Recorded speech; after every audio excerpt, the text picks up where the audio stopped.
Hello and welcome to An Evening with Nirvana. It's a podcast where I'm talking to a series of guests from the Doom community and, maybe some people outside of it about level design, map creation, perhaps midis and other facets of game development as well. Today on the podcast we're talking to Ribbiks, who's likely one of the best known mappers in the community and certainly one of the best known challenge and slaughter mappers around. He's got cacoward spilling out of his pockets at this point. He's got wins with such words as Sunlust with Dannebubinga, Stardate 20xd6 and 20xd7, and Swim with the Whales. Recently, he released Jumpward with Grain of Salt. It's a gem collectathon that uses some insane MBF and DHack trickery to create an atmospheric, monsterless platformer that will somehow run in a number of limit-removing ports. But we'll get to that later. So, anyway, how are you doing today, Ribbiks? Good. How's it going? Yeah, not too bad. Excited to have you on. Yeah. And, to get to the very prosaic question that I always start out with, and that you've probably answered a number of times before, but Hmm. how did you get into Doom originally? All right. So with a boring question, you're going to get a boring answer. Yeah. I think it's pretty much like any kid in the 90s who's into video games. You're going to come into contact with Doom at one point or another, right? Uh-huh. Uh, it was basically installed on the family computer for as early as I was allowed to touch the family computer. I know my dad was big into video games also. I used to watch him play like Marathon and things like that as a kid. Oh, yeah. Uh, So I was exposed to the game quite early, way before I was actually capable of playing it properly. I think we've talked previously about how instead of being able to play the game, we'd usually just blast through with cheats and Yeah. go to Doom 2 map 30 and see how high up you can get the kill percentage. And uh, so Common it's thread. nonsense like that. Yeah. See, that's basically it. And then it was sort of floating around ambiently as one of the games I played for a while. Um, and I got pretty big into the level editing side of it pretty quickly, drawing Uh-huh. out paper maps and things like that before I was actually able to play the game properly. Oh. And then eventually, once I got hands on a level editor, it was I guess Hellmaker sometime in the late '90s. It's when things sort of went from there. But yeah, nothing too unusual in terms of an origin story. It's just kid in the '90s likes video games, plays Doom. Yeah. Uh, I mean, I know you played a lot of Halo. We've talked about Halo before, the two of us. Mhm. Did you play Marathon at all? Because that was also a Bungie game. Yeah. So my family had Mac computers because they were weird like that. Yeah. So the game selection was limited to a few decent games, Marathon included, but I mostly played through like those 1001 CD-ROM shovelware kind Yeah. of things. But yeah, I did play Marathon also, but again, it was at a time where my competency was minimal. It Mm-hmm. was I did revisit those sometime later, probably in the early 2000s, and did give them a playthrough properly as Marathon 1 and 2 and Infinity. They're all pretty interesting games, very uh, design philosophy, very different from Doom, Mm-hmm. uh, but still pretty interesting in terms of sort of narrative elements that are in it. Well, I think Marathon got like slept on a little bit compared to Doom in terms of FPS because it actually, I feel like it did 3D like a little bit better from memory and Yeah, definitely had it some had, interesting well, aspects. so one of the main reasons for that is that it was a Mac exclusive, right? And Yeah. so that was obviously going to limit its audience. But yeah, it did have some rudimentary room over room kind of Uh-huh. systems to it. I think it was, I don't fully understand how the engine works, but I think it was faked in some way where you had kind of like planes that you could operate on and they could go like above or below each other in certain points. Uh, don't quote me on that, but yeah, I think the engine did have some 3D capabilities to it that were above what Doom could do in that regard. Yeah, I do. I think I remember that being the case. Also, Halo was originally going to be for Mac because Bungie was like basically a Mac developer, I think, at that point. Yeah, that makes sense. I think And it was apparently they're also all going to part be of the in. same, like, Oh, sorry, you go. they said they're also apparently all part of the same, like, universe, right? Like the story of the games is somehow the same. Uh, Yeah, it's tough to say whether that's like a canon thing or whether they, because they're a company that likes to put in like Easter eggs and stuff with like varying mhm. amounts of like, I don't know, like they're not all canonized, I guess, but they do sort of like have the marathon symbol around in Halo and have little Easter eggs about it. Yeah, that makes sense. But I think Halo was also going to be. It was an RTS originally for the Mac, and then and then it became a third-person shooter, and then it eventually became an FPS for Xbox. So quite a journey. They're probably happy with where they ended up, though, right? Yeah, probably. uh, so a bit of a weird question, but listening to the Doom radio interview in when was that? 2013, 2011? I Must have think been. it was after I released 20xc6, but before Swim with the Whales, so Mm, late 2013, I guess, or two. Yeah, 2013. yeah. Well, you talked about how you made Newgrounds games as part of Oh your like God. early experience in making like challenging content for players. I was huge into Newgrounds when I was a kid. I used to use that site all the time. Can you tell me a bit about these Newgrounds games that you made? Well, the majority of them were things that never actually got posted or released anywhere. I Uh, was spent a lot of time messing with Flash and ActionScript and made a bunch of sort of like my first platformer, my first space shooter kinds of games. uh-huh. And about at that time, I also got pretty into some of like the ROM hacking scenes, so like the hard type NES games where they take, Zelda 2, but then they make it full of oppressive and horrendous platforming, Yep. things like that. And I guess that was also about the time that I Want to Be the Guy was kind of uh, Yep. trending. Right. So I got pretty into that as well. And so a lot of my early Flash stuff was trying to recreate precision platformers in ActionScript. And I don't think any of them ever really got released. Maybe I posted some small like demos, or maybe like one level things here and there. But most of those are sitting on an old hard drive in the other room. And I don't even think browsers run Flash anymore, so I'm not even sure if you can even play those. I don't know how you would play them nowadays. Yeah, I think there's like some hacky ways you can play Flash stuff now, but Hmm. uh, wasn't there like some huge problem with Flash, like a way for people to get into it very easily, and they had to just remove it entirely from the internet? Yeah, it got like deprecated maybe a few years ago, and now it's just no browser support it natively. But yeah, you're right. I think there might be some sort of like conversion layer you can operate or you can install to have them still function. Yeah. Uh, So wow, well now, the early Flash stuff. I haven't thought about that in years.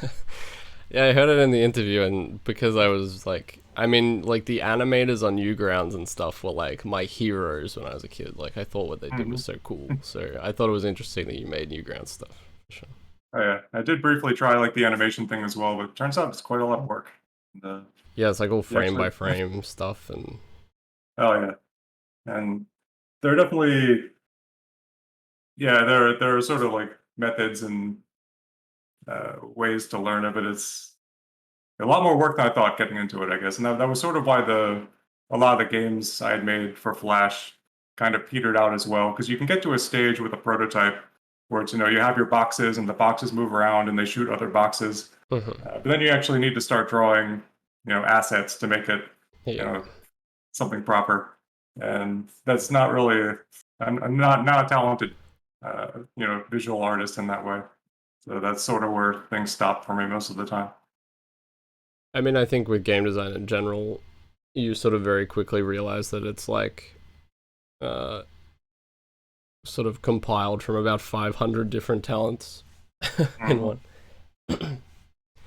uh, so I know you like to get a MIDI early when you map, and like I think you've talked about how you like to listen to a MIDI, what like to get help the sort of Oh yeah. coherence of the map's theme. Do you tend to like pre-make a bunch of MIDIs, like preemptively before you're starting a WOD, and then do you build from those, or does it sort of flow more naturally? Yeah, generally the midis are something that enters into the process very, very early. Um, Often before I even have an idea of what I would do in terms of the levels of the themes or anything else.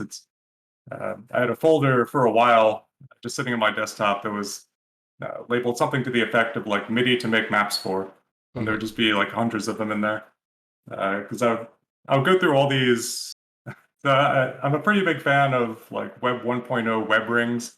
So like those, like the old school personal MIDI sites and they were Yeah. part of some MIDI web ring where, hey, it's John's compositions, and then it's 17 MIDI files, and then John's compositions links to Mary Sue's compositions or Yeah.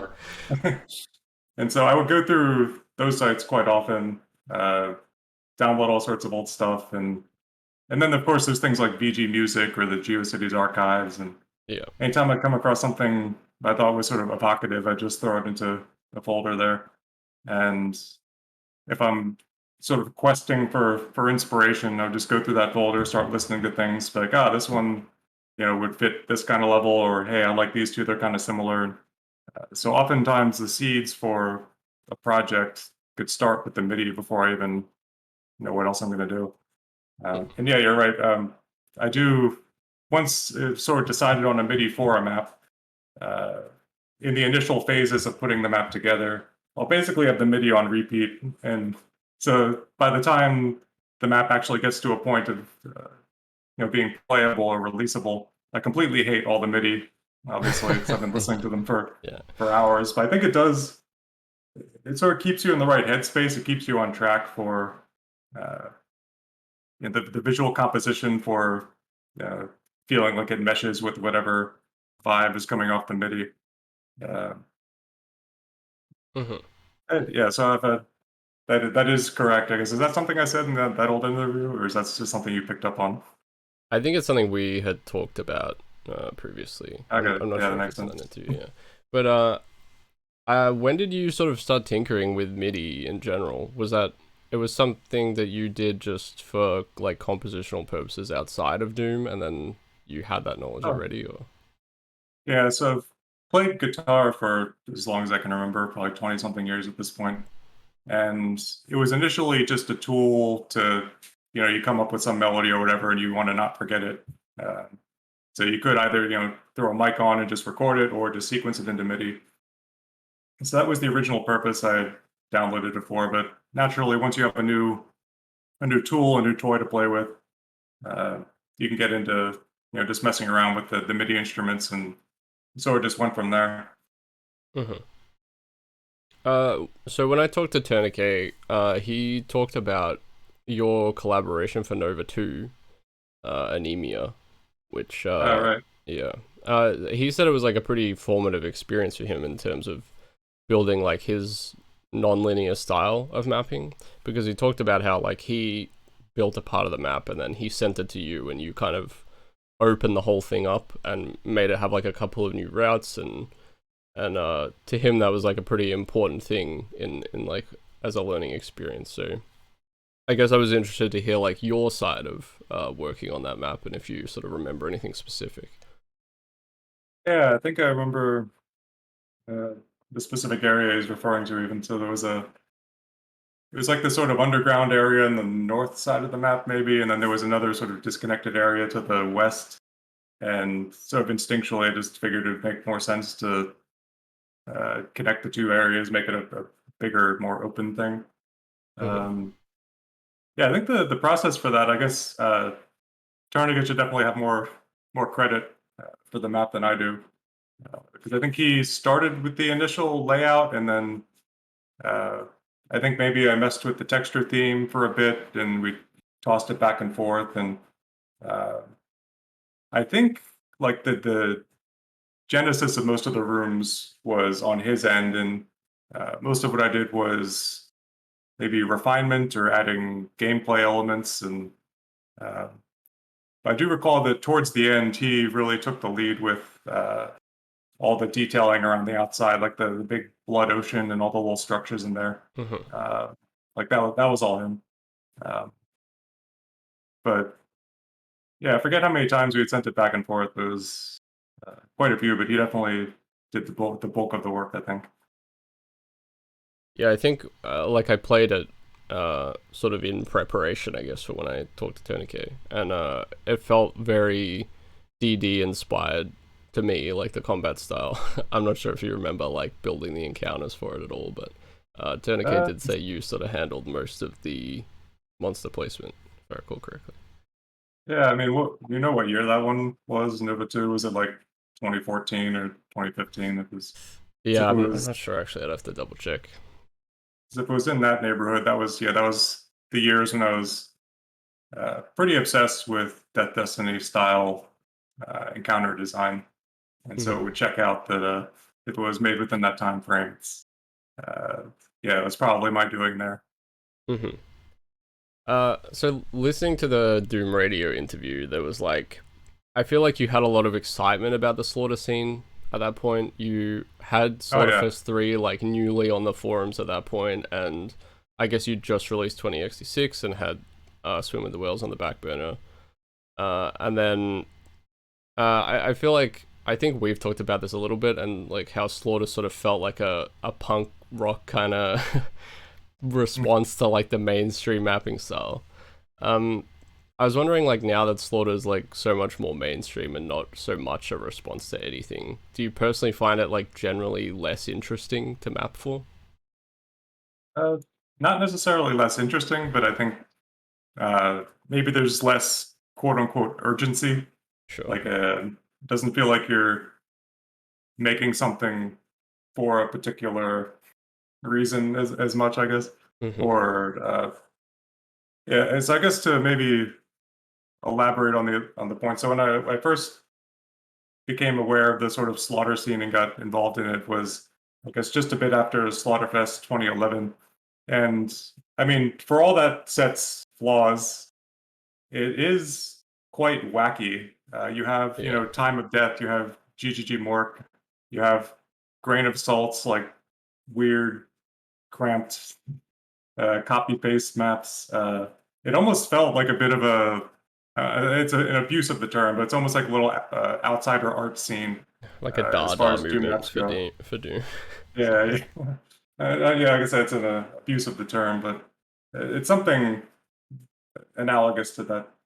And so it did seem like it was also around the time, it was prior to, as you said, Slaughter Map sort of winning quote unquote mainstream acceptance on the forums and maybe Mm-hmm. elsewhere, where it was something where the genre did get shat on more than it got praise. And so you did have a little bit of like an underdog kind of vibe to it, where there was a scene of cool people making weird stuff and they're all really enthusiastic about it. And so when you're contributing maps to that, it does feel, yeah, I guess punkish is maybe an appropriate word. Mm-hmm. Um,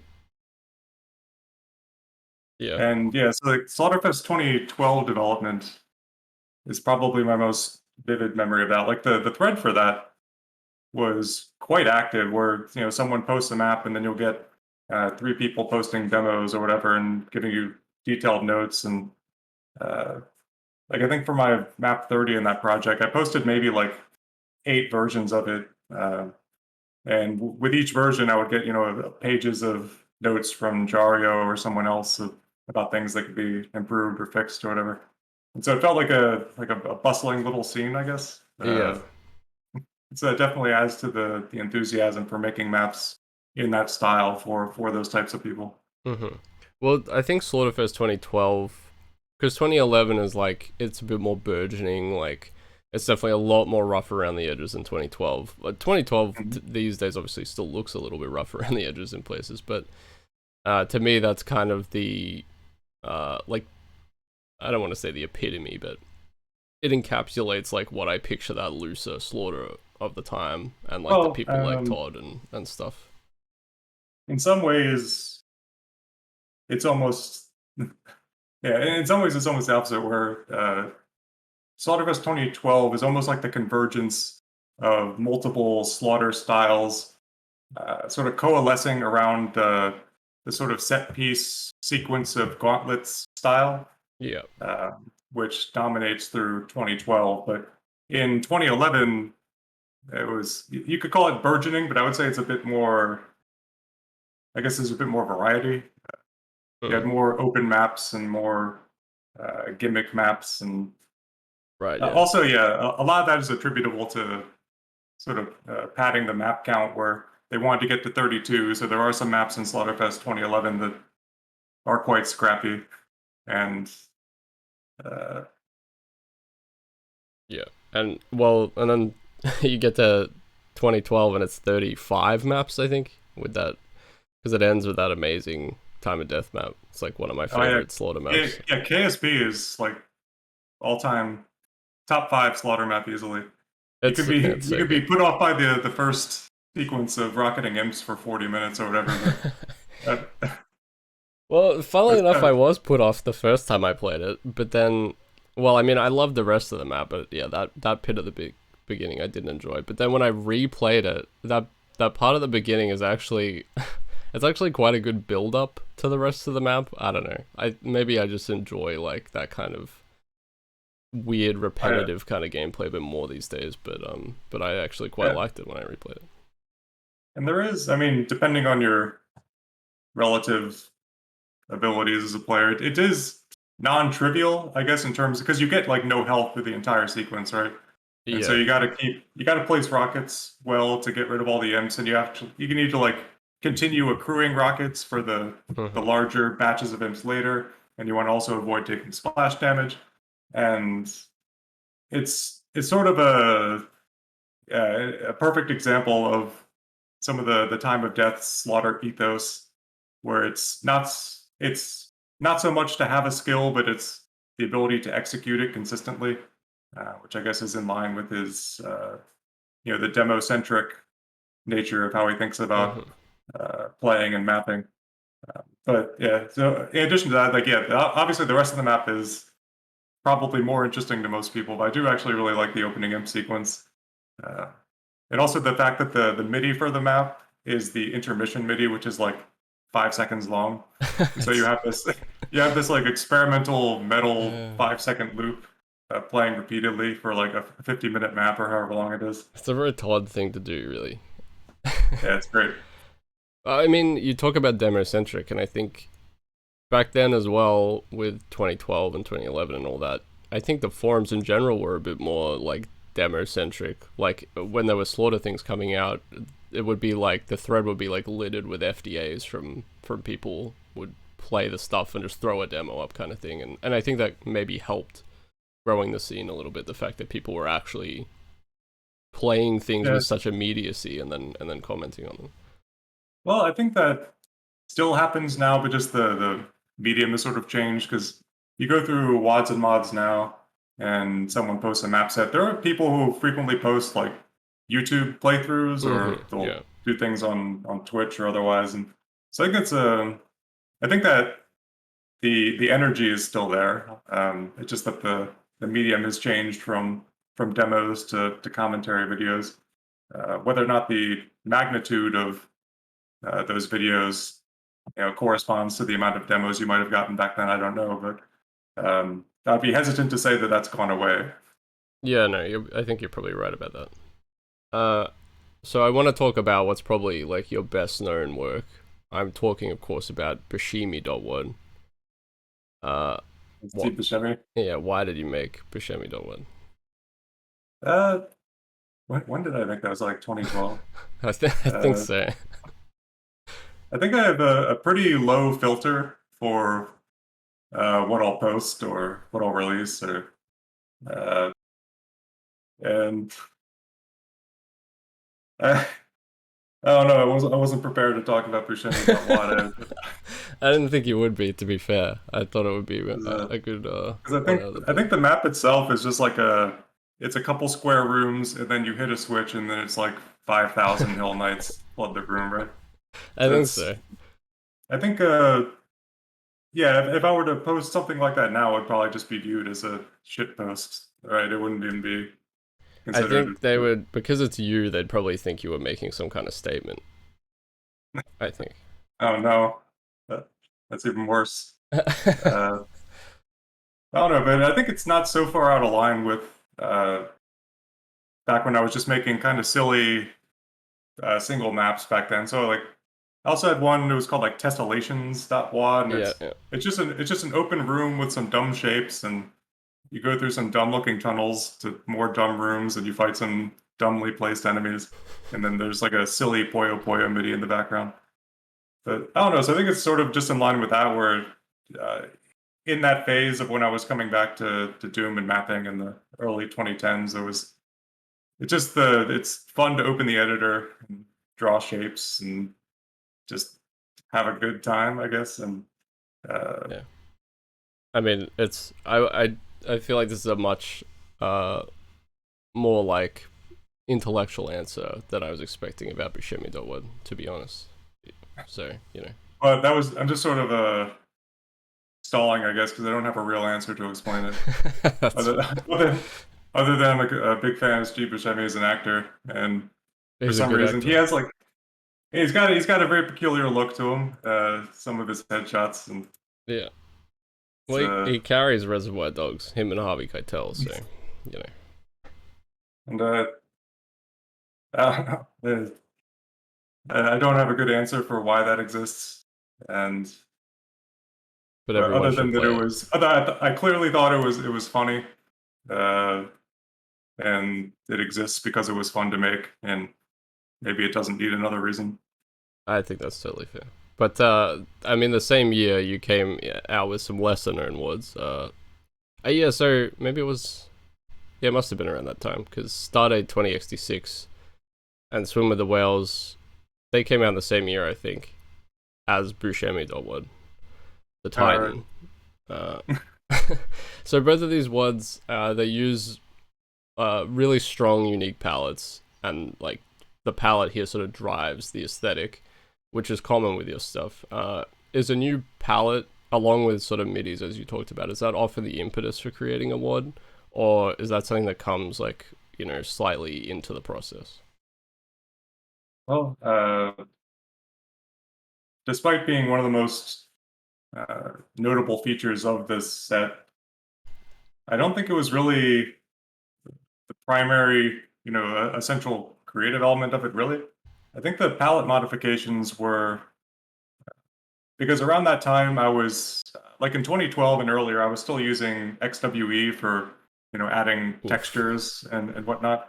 And I think it's sometime in late 2012, I eventually discovered Slade, Uh-huh. and I was just poking around iWads and uh, just noticed that the palette was something that you could edit, and just started experimenting with it, just messing with different color ranges. I mean, obviously there are WADs that change the palette that predate this by a long time, but it was a new thing to me, Yeah. and so it was just something to poke and prod at, and so yeah, it was sort of just on a whim. I changed one of the ranges. I guess it was blue in 20X. No, in 2066 I changed the green, right? Uh, Yes. You changed it to blue. The blue range changes in 2067, I think, right? right, right. So it's just sort of on a whim, just changing one of the color ranges and then seeing what happens to all the assets in the game. And uh, I think we've discussed previously that depending on the palette ranges you choose, you'll have to remap half the weapon sprites or half the Yeah. metal textures. And but the initial, yeah, so that palette just existed in like a test wad where I was playing with palettes and seeing how it affected textures and um, but the actual maps themselves grew more out of the sort of momentum I had from Slaughterfest 2012 mapping, I guess. Mm-hmm. Um, and that was also around the same time where uh, Sunder became, I guess, a more direct influence, and so that worked its way into the visuals. Uh, Yeah. but the visuals in the WAD, uh, I mean, you could go back to it with 2022 eyes and see that the detailing is pretty scrappy in places. Some of the texturing is questionable. Some of the detailing is minimal, and the the visuals of that set weren't, to me, the most important thing about it. Mm-hmm. It contributed to its identity, and which always helps, and along with MIDI. But it really was at that point I was just trying to refine some of the things I wanted to see and map some of the things I wanted to play when it came to smaller scale Sundurian kind of setups where you have like directional threats, you have ledges and valleys and pillars and troughs of enemies, and but shrinking that down to a smaller scale. Yeah. It was a bit before Death Destiny influence started creeping in, and so it is mostly speed of doomish, combat shockish, and sunderish. Mm-hmm. Um, but yeah, I would describe it mostly as carrying on the momentum of Slaughterfest 2012 kind of mapping. And then the palettes were the palettes for 26. Yeah, it was secondary, but obviously it was something I enjoyed messing with and using to define aesthetics because it made 100 other things later that also modify palettes. Yeah. But at the time, it wasn't the most important thing to me. But for maybe other words later on, you would probably, like with Magnolia or something, I'm assuming you would think, okay, I kind of want a new palette and I want to play with these ranges and stuff. And then, Well, so yeah, Magnolia is a bit of a different case, and that one was uh, grain of salt fueled, where right. uh, she's got endless projects, and well, maybe some of those will be released someday. But she also has she makes just hundreds of palettes, and she'll change the blue range to this, the green range to that, and then she'll just load up a bunch of wads and see what they look like. And uh, one of the test wads she would use for experimenting with or for seeing how palettes looked was Sunlust, because you could igclev to a bunch of different maps in Sunlust. There's going to be the blue map, the red map, the yellow map. So Yeah. so if you have a palette that changes the reds to something else, you can see what they look like in game in a situation where there's lots of lighting.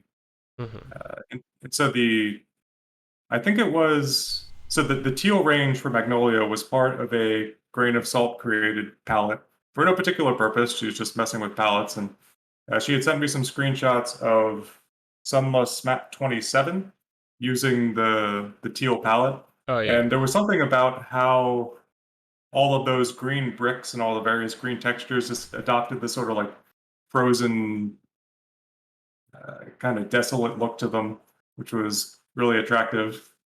And so that was sort of the seeds for using that palette Mm-hmm. to use Magnolia. Well, yeah, I actually, when I was making the palette for Fractured Worlds, I went to map 27 of Sunless to see how it would look. Because I was like, what's a really green map? And that was the first one I thought of. The Magnolia palette is so good, though. Like, it's so well put together, the way those ranges function together. And, I mean, anyone who's worked with palettes knows it's, like, very difficult to change that many ranges and not completely screw everything up. So, yeah, it is impressive. To me, the most interesting thing about the palette isn't the teals or whatever the other color is, the purplish. Uh-huh. But it's the consolidation of the desaturated reds and flesh tones. Yes. So I think in the stock palette, the desat reds are like 32 indices, and I think in Magnolia they're collapsed down to 16. Uh-huh. And I think I like subsampled the range and then figured out which colors were used the most in sprites or something, and then uh, remapped like the stock enemies just to that range selectively, and then yeah, so it was a bit of like hackery of messing with different parts of it, but uh, yeah, I think it ended up turning out pretty well. I think. Yeah, I mean, that's definitely the tricky part of the palette, I think, those ranges. Because they're on everything. They're on so many things. Yeah. I guess there's like the triage list of if you want to modify colors, greens and blues are the safest, and obviously you got that cute little purple range down in the corner. Mm-hmm. Yeah. Reds and browns are modify at your own risk, and God help you if you try to mess with the yellows. Yeah, the yellows are weird. I mean, I think the problem is it starts with that white indice, and then I don't know. It's a difficult range to work with, but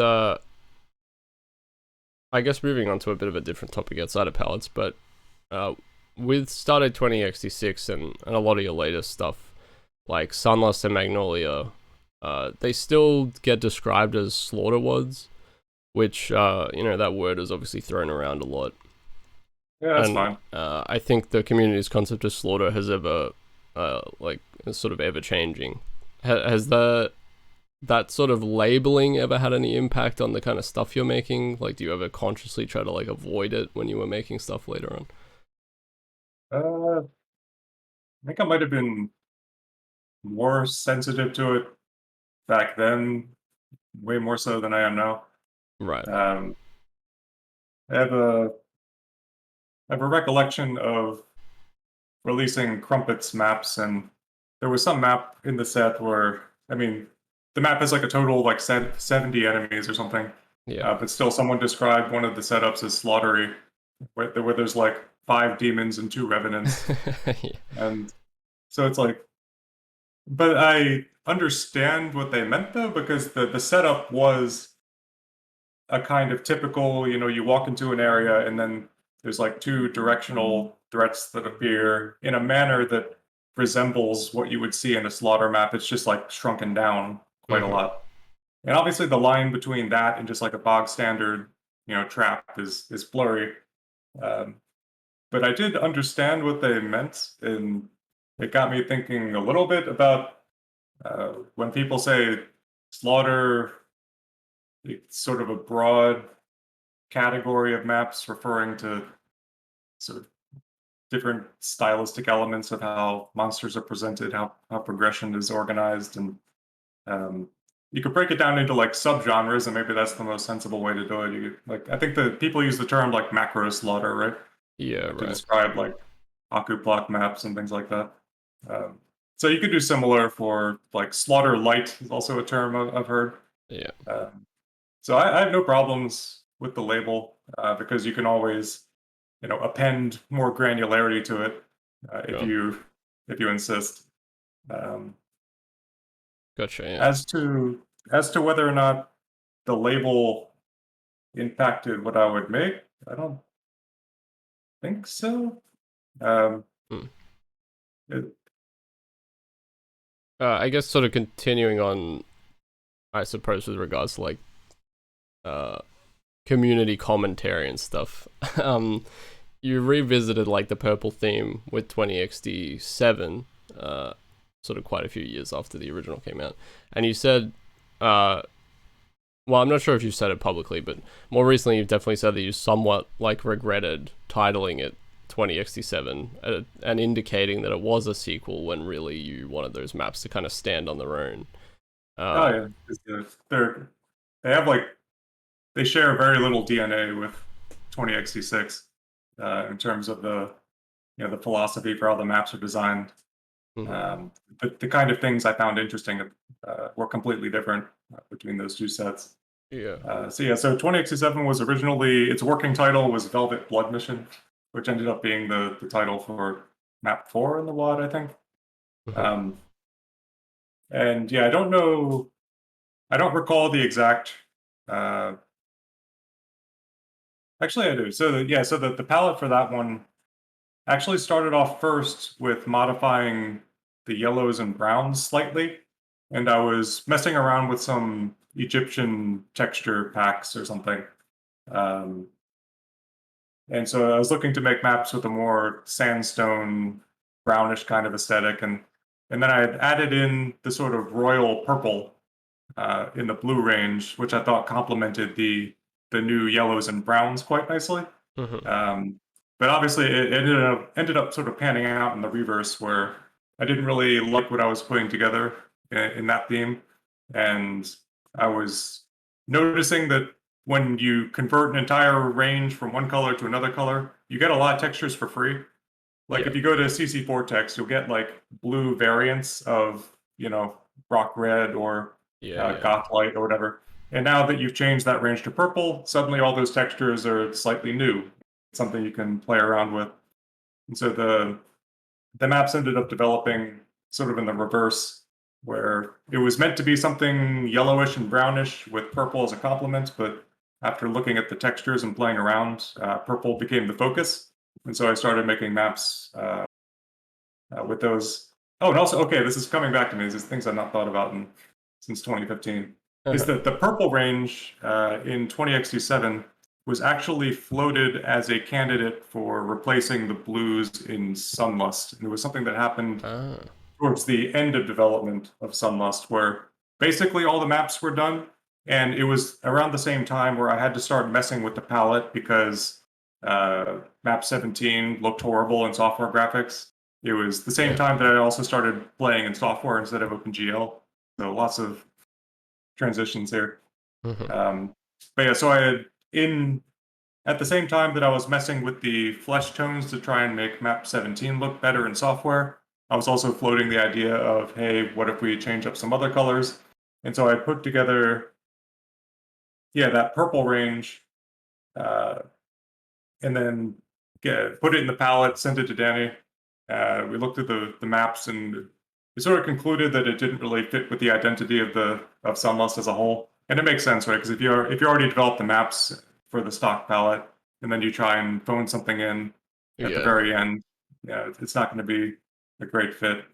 But so it got sort of tossed by the wayside for a while, and eventually combined with the aforementioned yellows and browns thing. Uh, and then as Sunlust was wrapping up, I was working on 20xc7 maps, and so they all just sort of came together Hmm. at that point.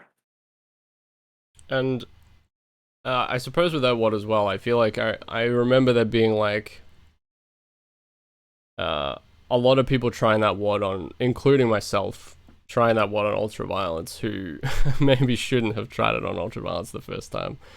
Uh, and obviously, like, it's something that's pretty commonly known among people who make like harder stuff that, well, everybody's just gonna play your stuff on UV anyway. And then when you release Magnolia, you had that separate system where people would have to send you their Hurt Me Plenty playthrough to get the UV version, which you just recently sort of fully released.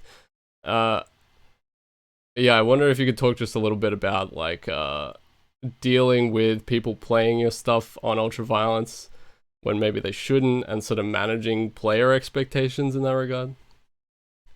Well, I think more at fault for changing sort of what I used ultraviolence for. Uh-huh. Um, so in putting together pretty tight encounters, uh, I typically balance them until I find them enjoyable to go through casually or otherwise. But there's still you see the geometry of the space, and possibilities will jump into your mind of, wouldn't it be interesting if instead, you couldn't use this area because there's arch files there instead, and so you'll experiment with some harder variations of the fight, Uh-huh. and in playing them, it's like they're conceptually interesting, but less fun than Right. than the other version. But I still want to have the cake and eat it too. I guess I want to have that bonus mode be included somehow, in addition to whatever the intended experience is. In this case, the Hurt Me Plenty difficulty. And so the question then is, what do you do with that? Do you put it in ultraviolence and then throw in lots of caveats about, hey, I really, Hurt Me Plenty is how I just intended for this to be played, and this is sort of a bonus mode. Uh-huh. Do you put it in skill 2? Like Slaughtermax did that, right? Or what project was Yeah, it? yeah, Slaughtermax. So do you hide it in skill 2? But then then you're just sort of undermining people who actually would use the difficulty settings properly, right? Yeah, Like if right. they if they loaded up Hurt Me Plenty and then thought it was too hard, so they go down to Hey Not Too Rough, and it just gets worse. Um, Another thing you could do is hide it in solo net. Um, so Yeah. co-op only monsters, but then that has its own can of worms where each port sort of handles multiplayer stuff differently. Like Yeah. you can't pick up weapons for ammo, and then respawning might break the entire map because something that you needed to wake up monsters in the closets is no longer open. Uh-huh. Uh, and so there really was no perfect solution. So for 20xc7, I went the route of putting lots of disclaimers in the text file and some all caps things saying, "Hey, your point is the intended difficulty," whatever that means. Um, yeah, and Magnolia got a little bit more obnoxious, I guess, where it just kind of removed the option entirely. But that was also because ultraviolence just kept it was even the gap between ultraviolence and Hurt Me Plenty in Magnolia was even larger than that in 20xc7. Right. Uh, to the point where I just thought about, I don't know, just binning it entirely, keeping it on a personal copy of it, whatever. Because it is, I think, I'm not going to use the word, maybe I won't. It's like an objectively worse experience, I think. to Right. play through Magnolia on Ultraviolence. It has lots of fights setups that I think are interesting in how precise they are, um, or in how exacting some of them are, but it's definitely not what I enjoyed the most. Um, so yeah, it's essentially trying to solve that problem of I have this conceptually interesting setup. It would be cool if I could include it. I don't know what the best mechanism for including it is, and so yeah, experimenting with putting it in ultraviolence or excluding it entirely. Um, Hmm. I do regret the decision for Magnolia, I guess, because it ended up sort of subsuming the conversations about the maps themselves, I guess, Yeah. where it became more of the focus. Which, granted, it was obnoxious to say, instead of I wouldn't. you I got to didn't. I jump. didn't think of it as obnoxious. Yeah, but you're more sympathetic than the average player, I think. Mm. Where you got to jump through some extra hoops to get the bonus hard mode, and a situation that I guess I made worse by having the map 31s there as well, which were initially meant as just like a small gesture of gratitude for jumping through the hoops. Yeah. Um, but obviously, when you have maps that aren't public, they now become, the feeling of people missing out on something is even higher. So you're gonna Mm. catch flack for that. Um, so yeah, if I were to do something like that, yeah, I definitely wouldn't do something like that again. And another thing I probably wouldn't do is I probably wouldn't make it publicly, not any public knowledge that the map 31s even exist. Right. Yeah. Because I think I put them in, I listed the first five of them in the text file. So I guess yeah, it creates the impression that there's something to be missed out on, and that I'm being an asshole by hoarding these maps for no particular reason. But that was not the intention. Uh, Yeah. so, but it was an experiment.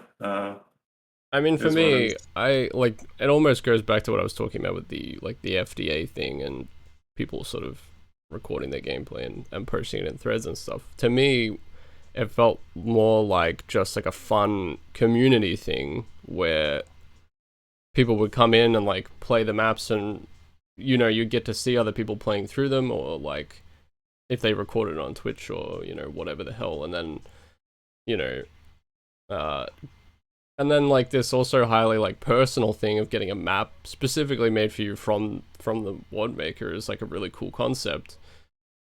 I guess like it's exclusionary technically, but people could have submitted their Hurt Me Plenty things and gotten the UV version if they wanted to. They just didn't do it. So I don't know. Uh, yeah, I see. I think it's a funny and kind of neat idea, but I do understand all the Hubbub. all the people who would who would think it's obnoxious. It's because you could also think about like kind of like baiting people into giving you demos or something, like putting a carrot on a stick and trying to coax people to play something, which also wasn't really the intention, but obviously it's going to be one of the ways it's perceived. Uh, Well, they're all I wrong, don't know. in my opinion. Yeah, I don't know. I think it's fine. They sort of think of it as a bit of an experiment. Yeah, Uh, that's how I thought it was a cool, fun thing. And I guess to me also like you said, I am more sympathetic. Like I had obviously mhm. followed your stuff being released and people playing it on UV and getting very upset that they were playing it on the difficulty they chose and that it was Right, hard. right, So I don't know. I was less sympathetic to those people than I was to you, I suppose, in that situation. right. Uh, so I guess going back a bit now because we jumped ahead with Magnolia, but Swim with the Whales, probably one of the most cohesive ones I've played in terms of like atmosphere.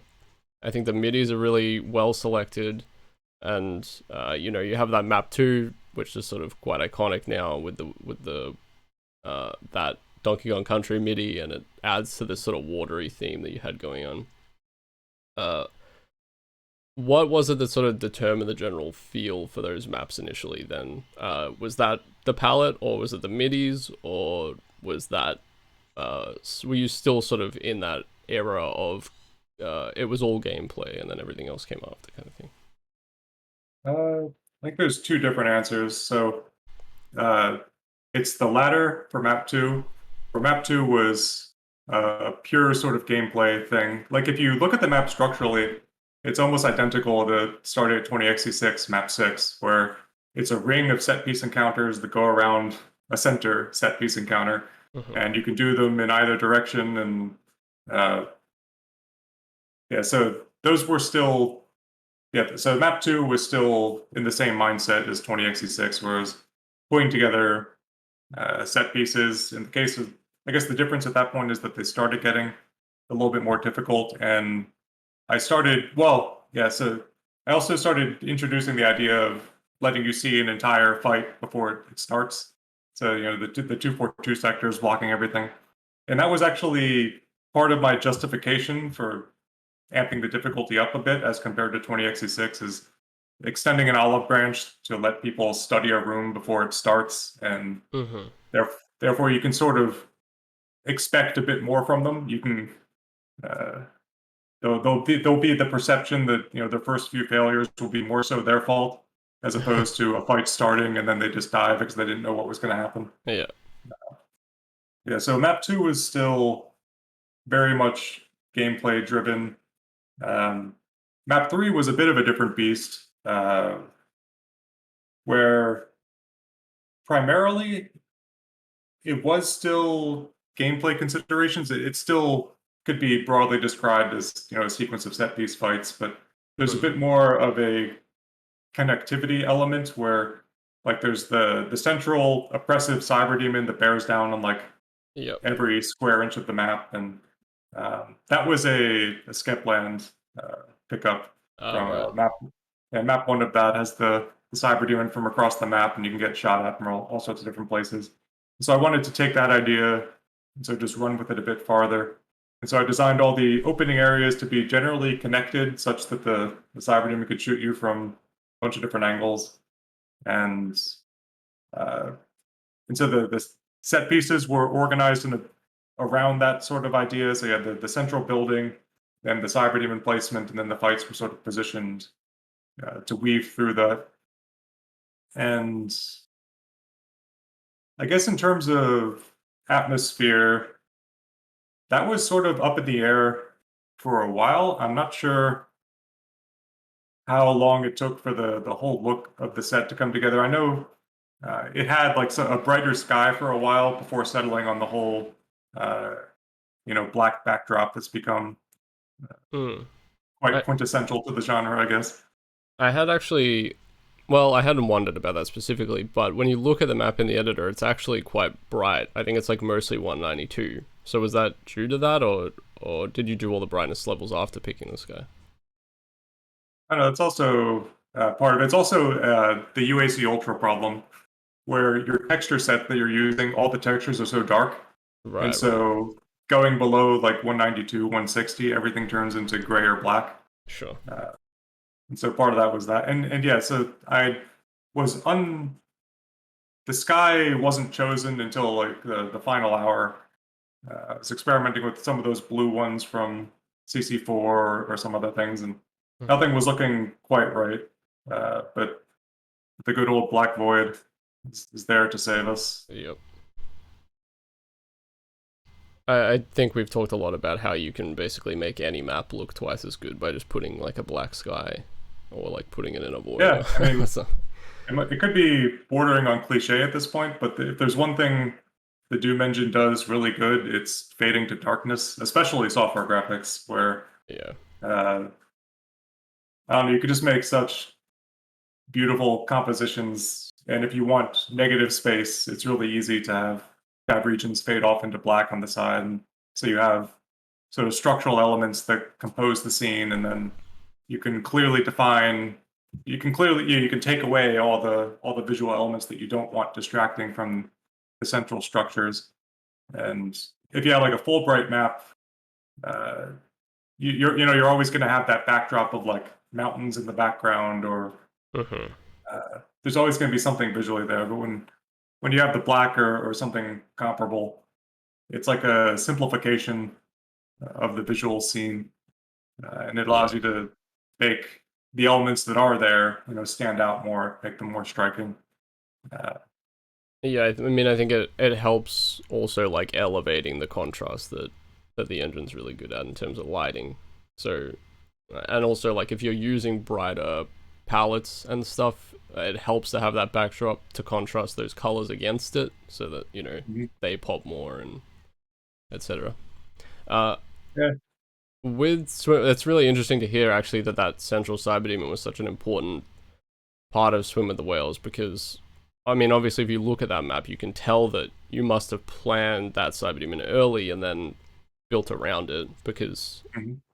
of the way he can sort of see everything. But yeah, I think it is interesting for like sort of newer mappers maybe to think about like try thinking about combat earlier, because I think generally like people tend to, when they're starting out, they'll build their map and then they'll do combat like at the end. But like it's interesting to hear Swim of the Wells 3 is almost like structured around the sight lines of one monster kind of thing. Oh yeah, at least for that portion of the map. There is the other stuff on the opposite side that just sort of sequence of set pieces that are more or less isolated. Yeah, sure. Um, yeah, that was definitely the defining element of that first rocky area, though. hmm I think like the opener for Swim of the Whales, that first map that's sort of no monsters in it. It's just sort of setting the scene. Do you think? I think that was a bit confusing to people early on. Like people hadn't seen it quite as much. It's become a bit more of like a common trope, likely because of like a lot of your words. Do you think sometimes like deliberately slowing the player down in a game that's like fundamentally built around speed helps like the ebb and flow of a word? Uh, Slowing the player down.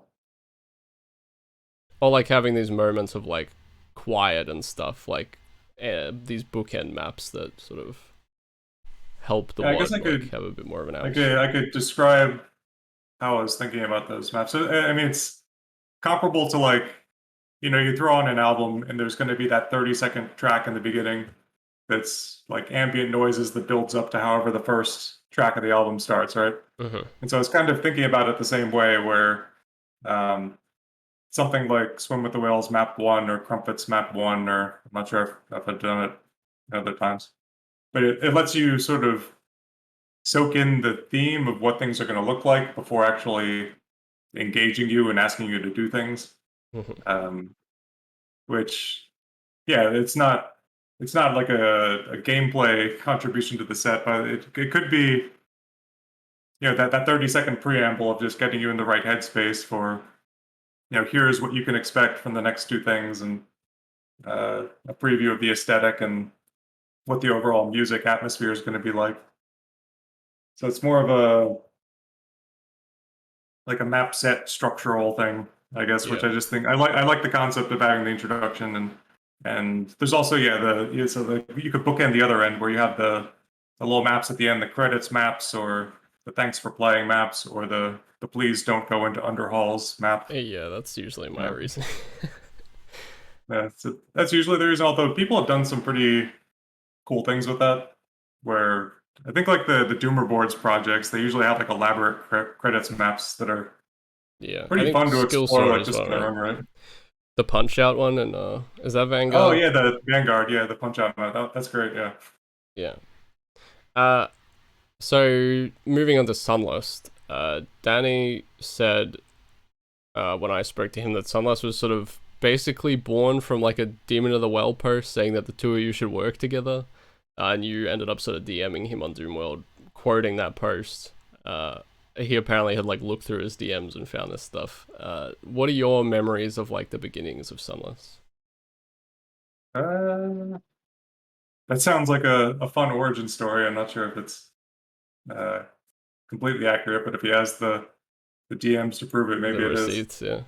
Yeah, because my recollection, I mean, granted, this is like a decade ago at this point, right? Yeah. Uh, was that I was a big fan of the Combat Shock WADs, and I was posting some speed runs of Combat Shock 2 to the forums. And I think some of our initial some of our initial like DMs back and forth might have been related to that. And I think, yeah, I know it was Danny who first floated the idea of just saying, like, well, it was like, okay, we can work on something, and then he was like, how about a megawatt? And it's like, Right. okay. Um, and so that was like March 2013, I guess. And so we went back and forth a couple times over DMs, just spitballing ideas. We might have sent a few small like prototype maps back and forth, just like experimenting with texture themes. Eventually moved to Skype, and then all the conversations are there. So I think that's where the DM logs might end. Mhm. Um, but if the origin story was apparently a Demon of the Well post, that's more funny and interesting than my recollection. So I'm happy to go with that.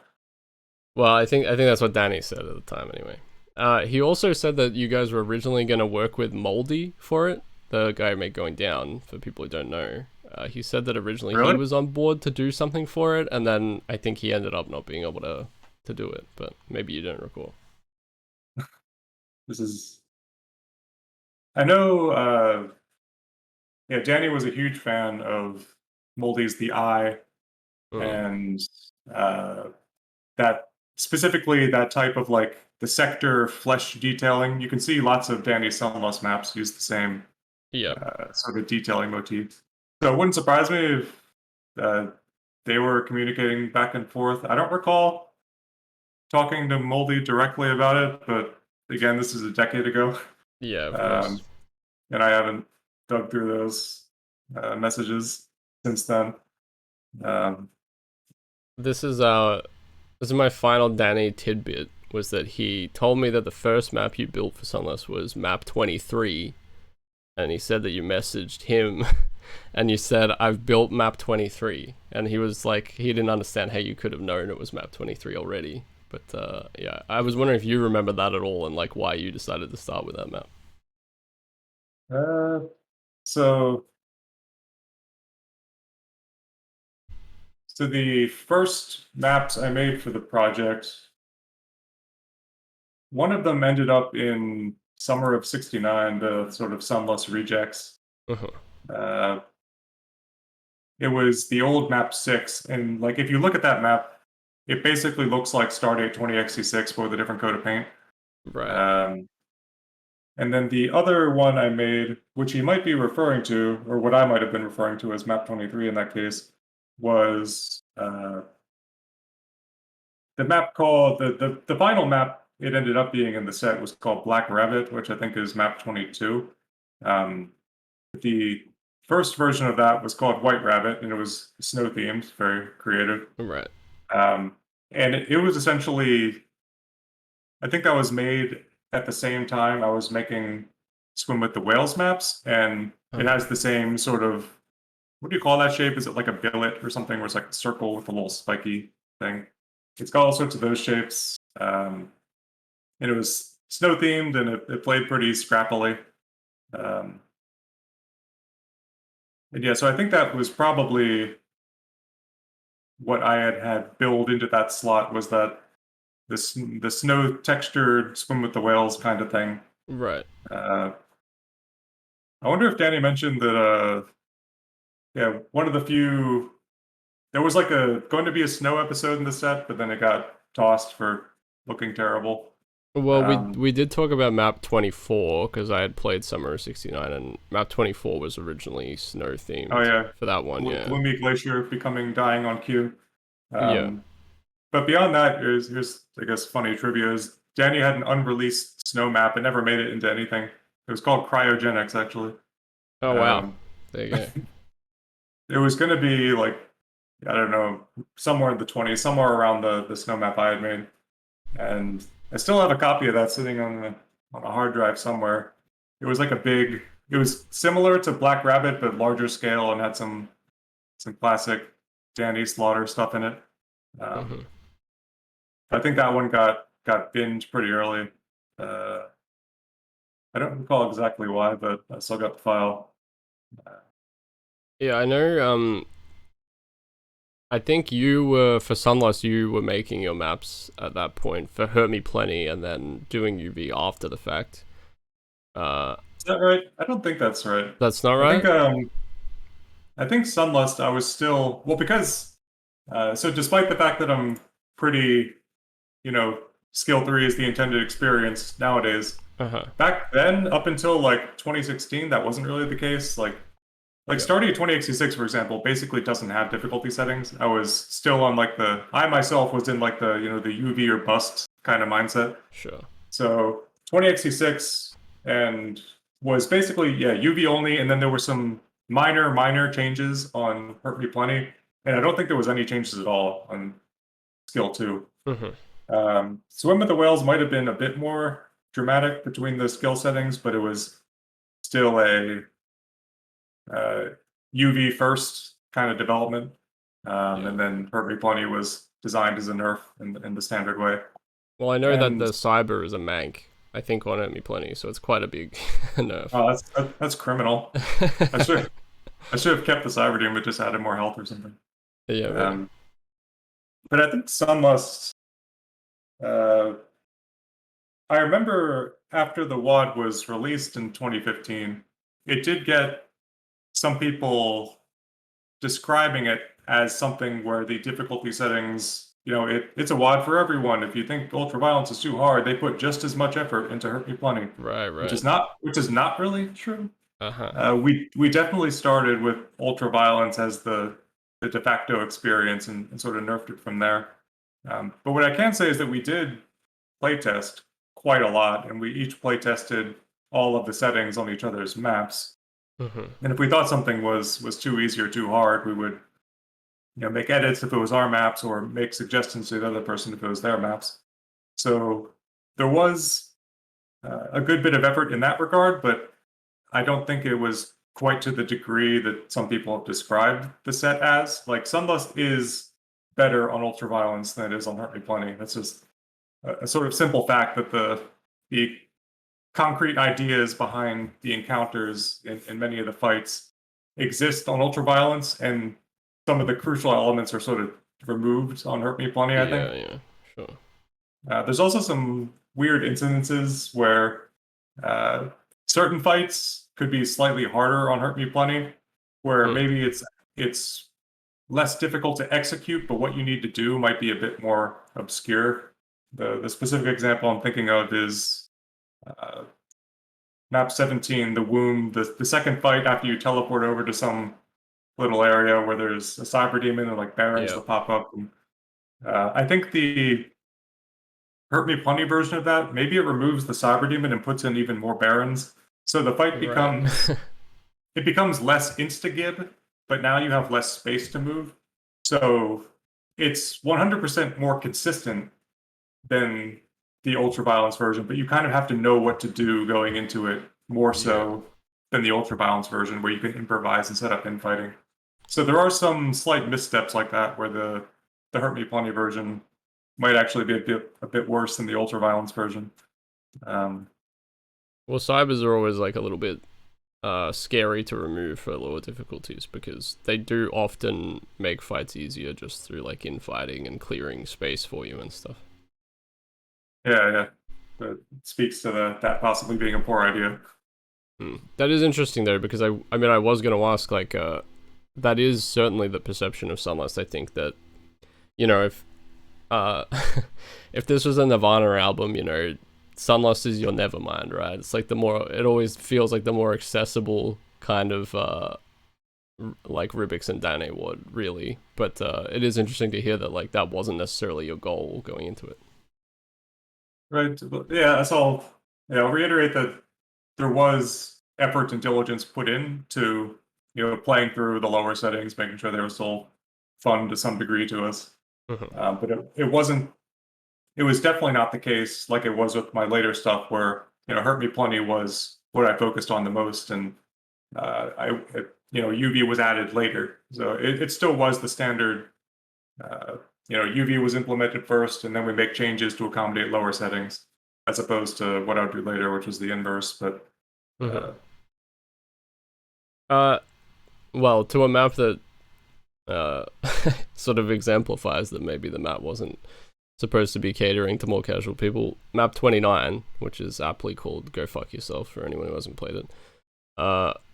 Maybe the best known map in the WoD next to God Machine and, I don't know, maybe 25 or something. With probably the the map's Vial Machine being one of the reasons for its notoriety. Was the concept for that machine the impetus for the map, or did that come about as you were like building it? So that the rotating vial room is one of the first things that was made for the WoD actually. Oh, okay. This was sometime mid 2013, I think. And it was definitely the central element of the map, and the rest of the map was made. That's to answer the question more directly, that fight existed for quite a while. I didn't necessarily know where it was going to fit in the WoD as a whole, but I knew it was going to go somewhere. I don't think there's anything particularly special about where it wound up, because if you look at how map 29 is put together, it is just sort of like a room off to the side. And if it was something where I was going to have that be, a marquee billing event, I might have constructed the map where, that's a somewhere in the center and you get to see it from multiple angles before getting into it. So I don't think it's not super special. It's just a room that is pretty cool, and apparently, well, lots of other people think it's pretty cool as well. Well, it's interesting that you built it like fairly early in the process. Do you think that helped with the tone of the WoD? Like, were you building those kinds of set pieces like as separate little entities, and then helping that kind of with building the maps?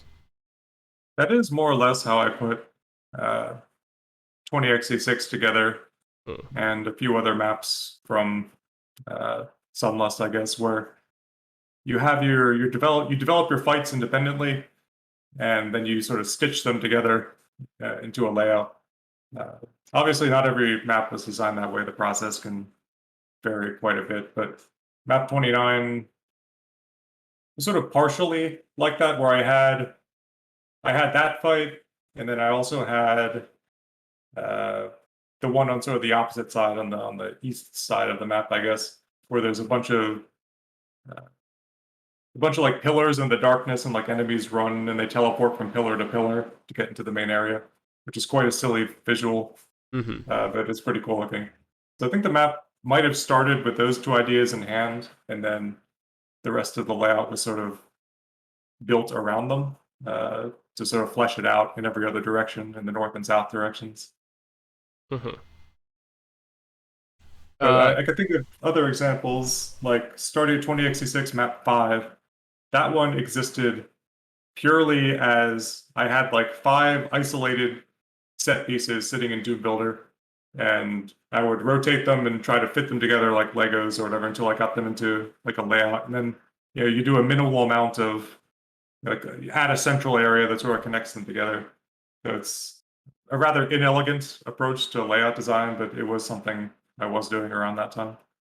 Right. And do you think there's usually like some attempt to spread what you think are going to be sort of the more unique encounters throughout a WoD if you've got them developed separately? Like, are you thinking like, oh, I want like one sort of very unique central encounter per map, like so that there's like a big memorable moment for each map, or are you just sort of like building your maps as you go and plugging them in where you can? So when it comes to planning a map, I'm definitely thinking in terms of like tent poles, I guess would be a word, where you have sort of central marquee elements. And usually, if there's only one of them, it's something that I'll tend to put towards the end of the map. You want to end on a big note, something that looks memorable, something that plays memorable. If you have multiple, then yes, there is an idea of sort of dispersing them, such that the tent gets held up, where you get something.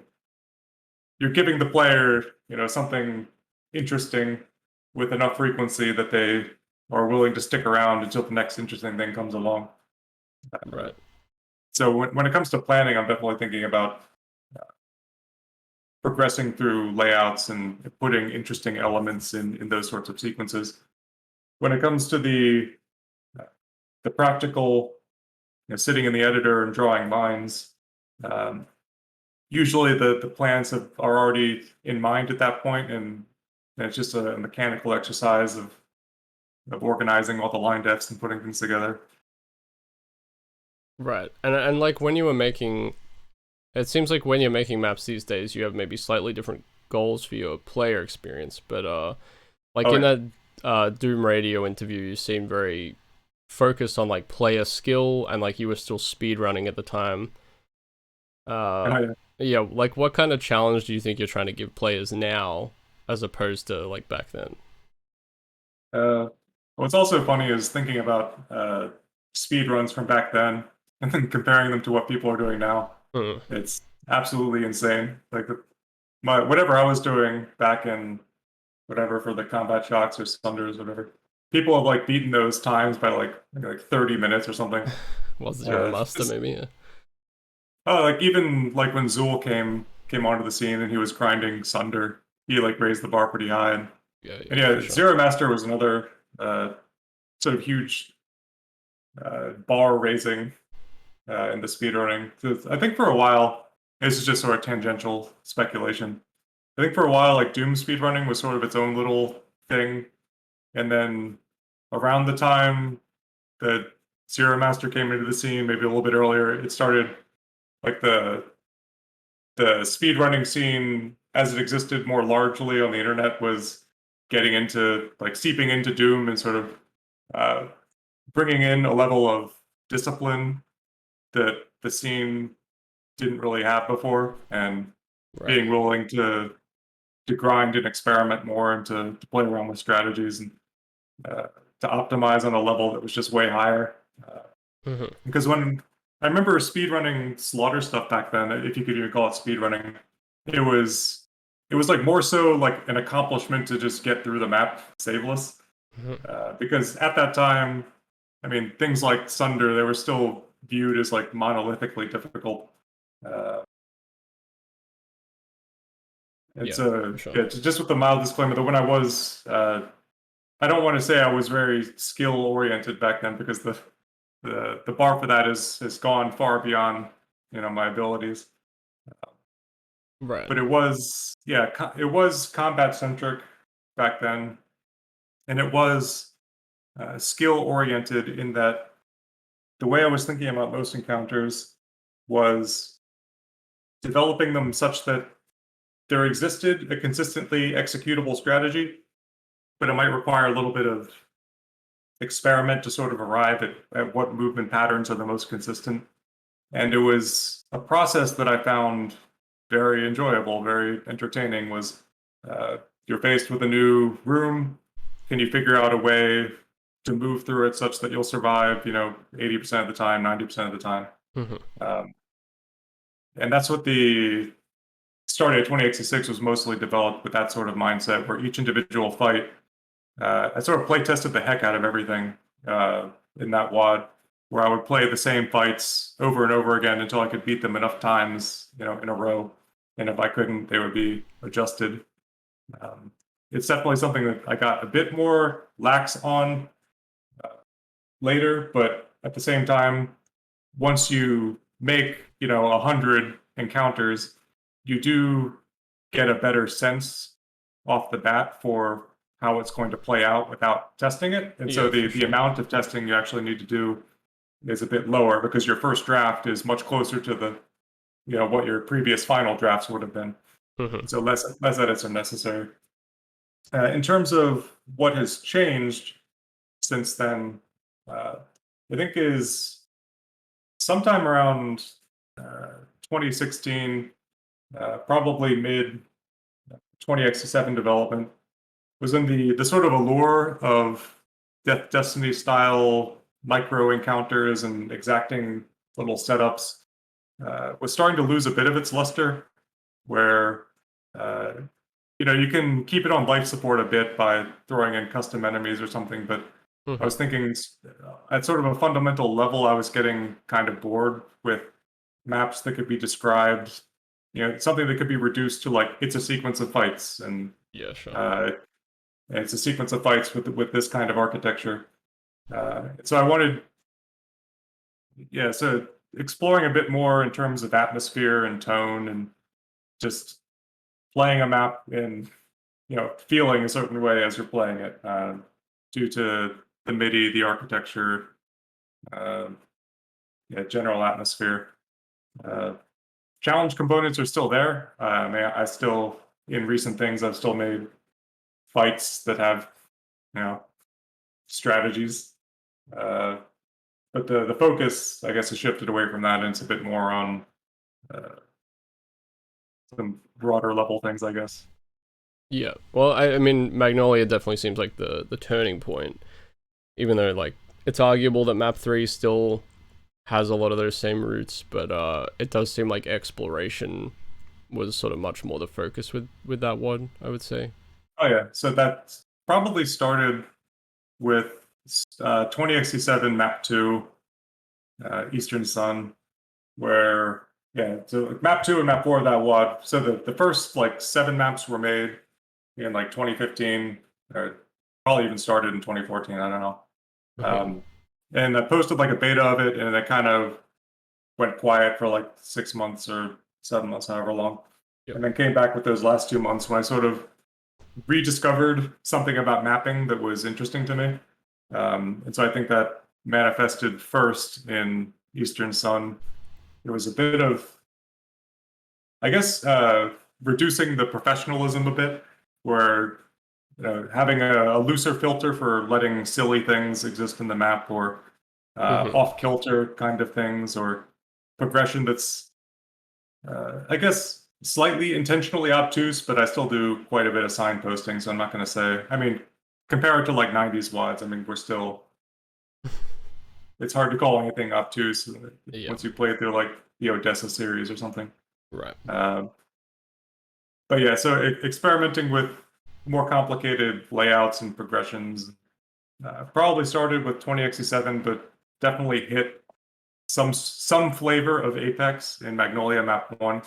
I know we've talked about this before, and it's probably one of the reasons you brought up Halo in one of the early questions. Yeah, I was Is about to that get to it. yeah, is that the one of the major feelings I was trying to evoke with Magnolia Map 1, and then later, much more concretely with Jump Wad, but that might come later, I guess, was the idea of like boundary breaking maps where Yeah. uh, you're climbing along some ledge, and the entire time there's this feeling of like, am I really supposed to be doing this? Am I going to break something by doing this?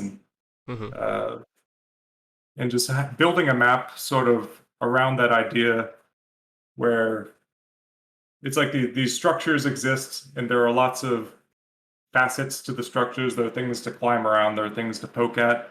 Uh, Lots of geometry that's awkward and stilted and doesn't look like it's made for Doom Guy to run a million miles an hour around. And Yeah. so I was trying to create something that would coax a more experimental. I'm not going to call it an adventure map because it's not an adventure map in the manner that people would usually associate with Right. Yeah. that descriptor.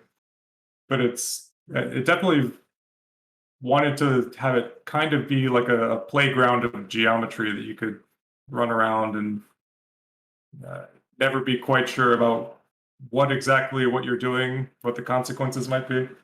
Uh, Yeah. but hopefully nesting enough secret content and optional content and little visual rewards and things like that, uh, to keep people interested in poking at all the things they can poke at.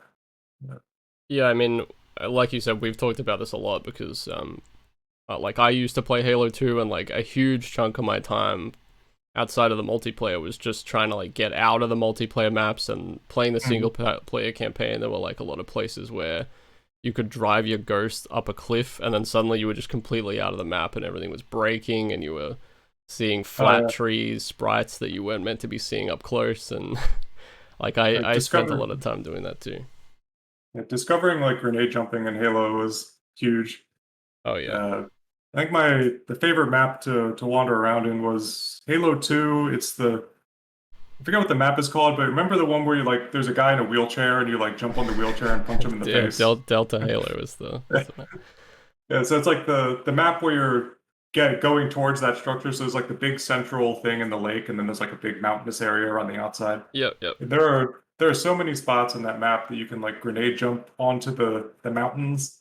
And the amazing thing about that engine to me, uh, especially when I was playing the game, back when it came out, was like you see mountains in the distance, and they're actually mountains in the distance. Like it's 3D terrain that's the Yep. in-game equivalent of like a mile away. Mm-hmm. Like I was expecting them to be just like a Doom thing, like it's a backdrop of a sky or something, and eventually you're gonna hit it in a visible wall or something.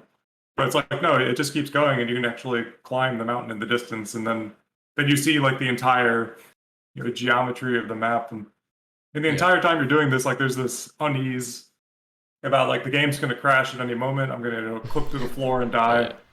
Um, it's just a feeling I really like the just like not knowing if what you're doing is gonna break something, and you can break something too. And there are lots of spots Well, you can that clip through the map's yeah, floors that or. map specifically because you can actually that was the map I was talking about. Is you can Mhm. drive a ghost up onto the mountains, and you can actually drive through the entire lake because it's not actual Yeah, it's water; it's fun. just like a texture or whatever on the top, and then you can just drive through the lake. But if you get a checkpoint during that period, nothing like no enemies spawn for the rest of the Yeah, map. like So the game just like soft locks, right? yeah, basically, I think maybe you can fix it, but yeah, I can't remember. I used to do that all the time. But I Another, suppose oh sorry, you go. I say another feeling I also like, which is not necessarily boundary breaking, but it's like a similar kind of feeling, is Halo 1. It's one of the first missions where like you arrive on an island and it's like a circular island surrounded on all sides by water, and Silent you get like a cartographer, yeah.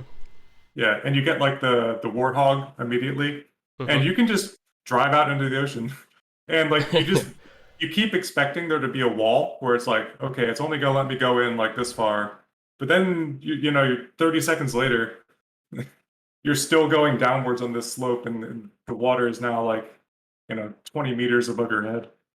Yeah, right. And the entire time, there's that feeling you get of like, if you're like at a beach and you go out a little bit too far into the water, and Oh there's always yeah. that feeling of you could just be like swept away, and just like consumed Oof. by the ocean. Yeah, Spooky. I get a little bit of that that feeling when just like driving out into the ocean in that game. Uh, Again, it's like a sort of unease with like, are you supposed to be doing this? Is there going to be a consequence of doing this? And Well, that I map don't in know. It's a particular is like very iconic for the that first game because mm, it was so open ended. I think there are a couple of different routes you could go, and like you're just given this warthog, and they like let you drive. Which at the time for first person shooters, like they were all pretty linear, so that was like quite an interesting oh yeah, thing. like it clearly guides you to like go forward, but you can also just ignore them and then just go backwards, and then you could get like to the building that you would go towards like at the end of the level. Yeah. Just like do it in like complete reverse order if you wanted to. Mm-hmm. You talked about like uh getting out of the map and wanting to sort of make that apparent in Magnolia 1 as like part of the gameplay, but like what were the challenges in constructing geometry that would allow the player to like get that feeling that they were going somewhere unintentionally, but you had obviously intended them to be able to get to it. Well, I think you can tread that line by having it be slightly awkward to get to, Yeah, and also having the mechanism by which you get to it look like it's a part of the detailing. right. So, for example, like the Red Skull Key in Magnolia 1, it involves this Mm-hmm. obnoxious ledge crawl through an elastic collision nightmare of a structure. But like, if you just look at the ledge that you're supposed to walk along, it looks like your standard, stair builder tool, layer Yep. detailing. Um, and I would like to think that many people who see that at first glance just assume it's detailing and then think nothing of it. Or, the entire time they see that they can walk on the ledge and so they start walking on it. But the entire time, I hope they're still thinking, is this just detailing? Am I wasting Yes, my that time? is Like, exactly what happened to me. I got I want to say not even 3/4. I want to say I got like 7/8 of the way to the key, and then I was like, "This can't be correct," and I dropped off, and I didn't find the key until like ages later. Yeah, that's perfect. That's a success as far as I'm concerned. Yeah. Well, I mean, it was funny because I think I was like, I sent you my Hurt Me Plenty playthrough of the WOD Hmm. to sort of get UV or whatever, and I'm pretty sure I messaged you and I said like, "Oh, Magnolia One was like, it's like one of my favorite things you've made," and I think I might have even mentioned like getting out of Nintendo 64 games and like Halo and stuff in that Hmm. message because it was something that I like to do so much. So it was like very interesting to hear much later on that it was actually like part of the intentionality behind the whole thing. Yeah, that's a great thing to hear also, and I think I heard similar. I watched a couple streams of people going through jump wad maps, and Mhm. they would say the same thing occasionally, like where they jump onto like a ledge, and then from that ledge they can like get to some other distant area, and then they'll actually say like, "Am I supposed to be doing this? This doesn't feel right." And that's like vindication, just hearing Right. that because that's like the exact feeling I was trying to evoke from the geometry, and it's good to hear that it's actually what the experience was for people.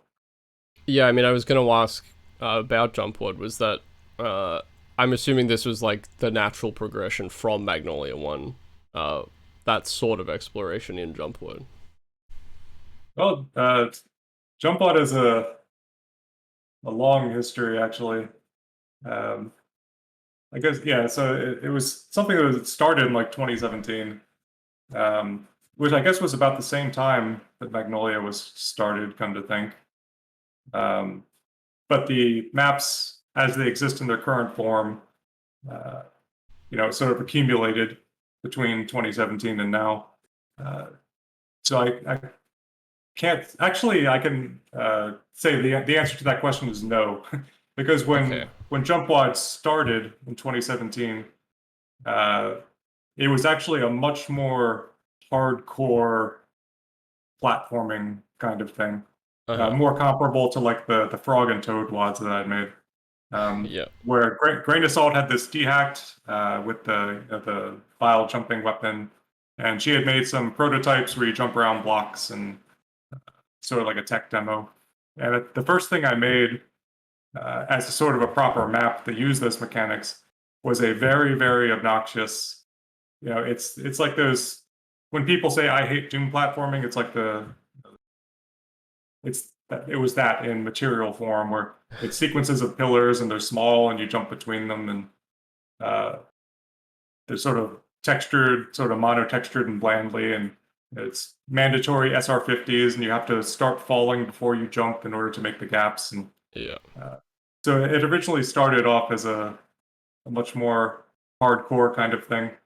Um, and the elements of exploration started coming in much later when Grain of Salt started putting the little collectible gems throughout the maps, and that's when the focus sort of shifted away entirely from being a precision platformer, speedrunny kind of thing, and moving into a more relaxed collectathon where exploration and just seeing different parts of the map was more of the reward. So it was a gradual evolution that probably didn't really exist as it does in its released form until like 2021, maybe Right. 2020. Um, Mhm. but you could draw a through line from Magnolia to it if you were desperate to tie the themes together. I was desperate to tie the themes together. Yes. Uh, I'll jump back a little bit, and then I'll go forward again to Jump Ward because I do have some more questions about it. But I did want to talk about Wormwood Extended Universe, and I suppose Wormwood by proxy. But it almost feels like you had like a bit of a story developing in the background of the gameplay, especially like in map 4 of that WOD. I was wondering if like you had considered trying to create more story-driven stuff in Doom at any point, and if that was a culmination of that, or if you were hoping to sort of lead that concept to other things. Uh, I'm not I'm not a huge fan of story in Doom. Hmm. Um, I think it's poorly equipped for most of the kinds of stories that people would tell via video games.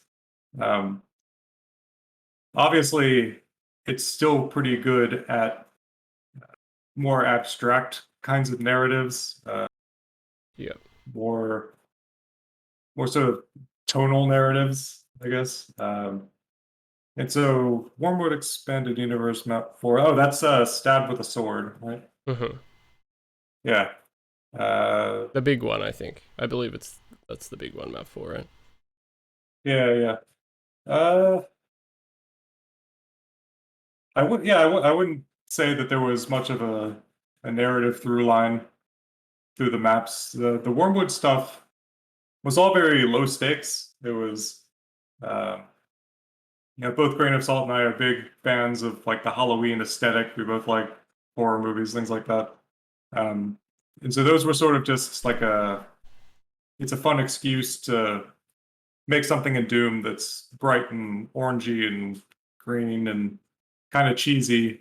Yeah. Uh, and so, like, I think for the previous Wormwood, what I call the map Revenge of Demon House, and it's got the Doom cute eyes and a little eye kind of sin mouth that you jump into, and it's so Hmm. those the Wormwood sets were more just like outlets for how fun Halloween as an aesthetic is, and it was sort of an excuse to put silly ideas into something that might not be released otherwise. In Yeah. the case of Expanded Universe, it was the little bouncy wall things that shoot projectiles around, and Yeah. for Wormwood 3, it was giving a showcase to those meteors that were developed for jump wad initially, but could be used for combat situations as well. Right, yeah. Uh,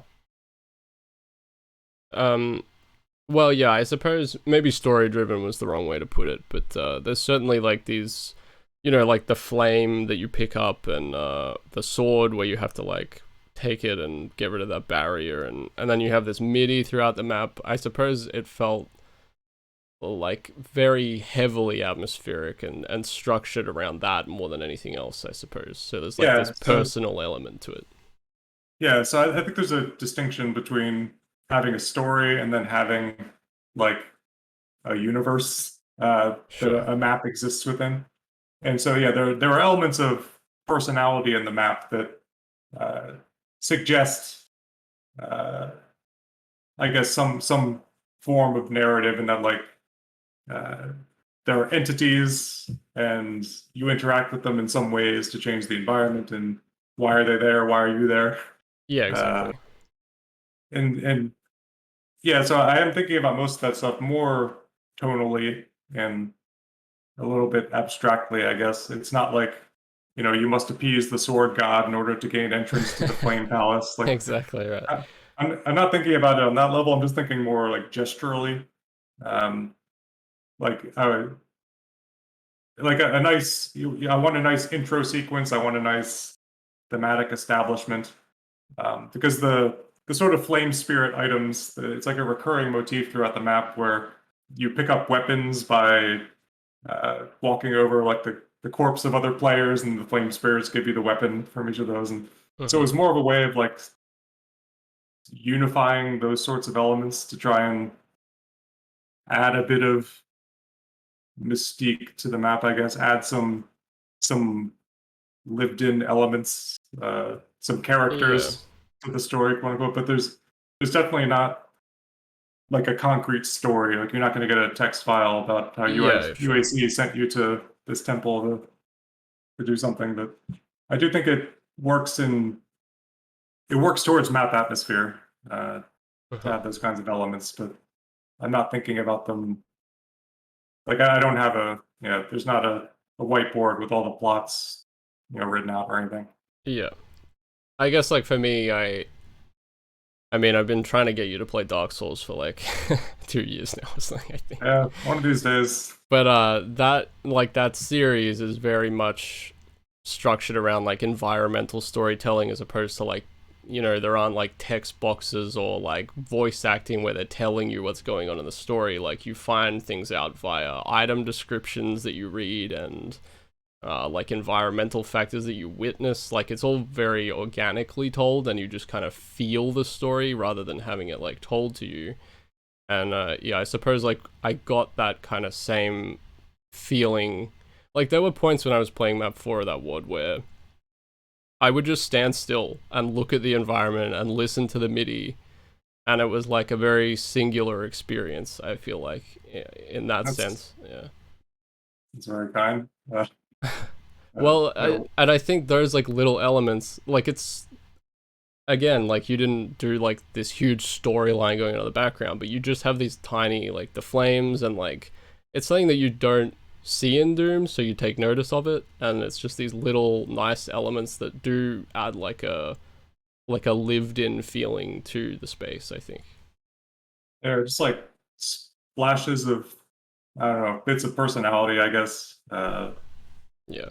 Things that are just yeah, I guess the other term just like implied possibility, Hmm. where it's like by placing certain items here, by placing certain objects there, you can it inserts the question into the player's mind of like of why does this thing exist? Well, how did they get here? And, the gears start turning a bit, and uh, Yeah. Well, it it, just adds those like moments where you're not shooting a cacodemon or whatever. Like there's right. something extra going on, you know. And I think the story told obliquely through visuals is probably the best Doom can hope for. I Yeah. completely hate text boxes and text screens. Yeah. Right. I don't know. I almost like cringe reading like you arrive at the UAC base and you see that Hell Spawn is corrupted, whatever. uh, Like I hate that shit. I Uh, I absolutely fucking love Z Doom cutscenes. Actually, it's like it's my favorite genre B movie is the Z Doom cutscene. oh yeah, what was the? Oh yeah, the Slaughterfest 2023 was it? Right. Uh, yeah, that was a fun recent one. It was Yeah. I don't know if that thread exists anymore. If it got nuked for the final time. I got like deleted like 5 times in a row. I ended up grabbing it on before the final deletion. At least You'll have to it post was it a somewhere for the world to see. uh, yeah, that one had all sorts of like cheesy Z-Doom cutscenes where like the icon of sin texture gets zoomed in on and then it starts taunting you about. Yeah. That's good, good Doom shit. guy at his PC or whatever. I think at one point. That's good. I liked it. Uh, so with finally crafted fetish films, it's sort of, I suppose to me it felt like more of a honed version of like your Frog and Toad series, in the sense that it like had a lot more of a focus on like the puzzle elements than necessarily the slaughter set pieces. Were you trying to like sort of capture the more esoteric nature of those speed maps into something more cohesive, or was this like something that you sat down and you're like, I want to make this kind of thing specifically? Well, so the reason those maps exist is because of Doom Builder X and the whole Lua scripting plugin thing. Right. I think around the time after like Toad and Magnolia, is it a bit of a lull again of like not finding too many things about Doom mapping or playing, really holding my attention as much. But the DBX Lua stuff was kind of a game changer to me. It was uh, a fun thing to mess around with, and via some of the hacky scripts and tools and things that I threw together, it provided shapes that I hadn't thought to draw myself. The Bevel tool I have was a big one for that wad, Mm-hmm. where you could draw a bunch of pointy lines or different shapes and then bevel them, and then you get this peculiar uh, shapeliness that's like, oh, I never thought to really draw this kind of thing before. And similarly, messing around with some of the random gen stuff was pretty fun. Just like uh, sectors where I think one of the arenas in like map 6 just started off as an experiment where it would draw a sector and then it would move in a random direction and then draw a sector with a slightly different height and continue this process. It's sort of like a Brownian walk or a random walk. And then the entire arena was sort of built with that. Mm-hmm. And so it was born mostly out of playing around with that, the scripting. And once enough of those ideas sort of existed structurally, it became like the identity began to form a bit more. That's why I started experimenting with textures to see what the maps were going to look like. And even though it ended up with a variety of themes, more so than the puzzle elements, I was thinking more, it was more visually and geometrically driven, where I was kind of going for this overall atmosphere of it being kind of unhinged looking, but still meticulous and precise. Like there are still, support textures and overlays and layers that are going along with these wacky shapes at different angles.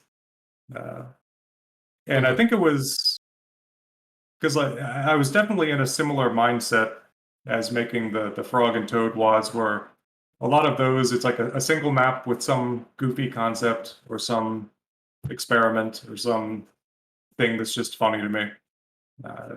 And so I had lots of prototypes at that point where, Right, yeah. because like I'll mess around with like boom stuff quite a bit, where I just get a dumb idea for like, uh, what if a closet moved sectors up and down in this way after you hit a button, and then what could you do with that? Uh, and so a lot of the puzzles that ended up making it into the final wad existed sort of on their own, just as this set of frog and toad-esque, one-offs. And eventually they sort of came together where it's like I have these visual ideas over here that I've been playing with. I have these puzzle ideas and boom mechanics over here that I've been playing with. It would be nice to release both of these things in some form one day. And so it's just basically started marrying them, piecing them Right. together. Yeah, I was gonna ask if like your enjoyment of the puzzles for that wad, does that come from like other games outside of it, or like was that mostly born from messing with like voodoo mechanics and boom and stuff then? Definitely both. I'm a fan of puzzle games. I think the ones I might have been playing at the time were maybe Baba Is You or the Talos Oh Principle, yeah, yeah. Talos Principle, I don't know how to pronounce it.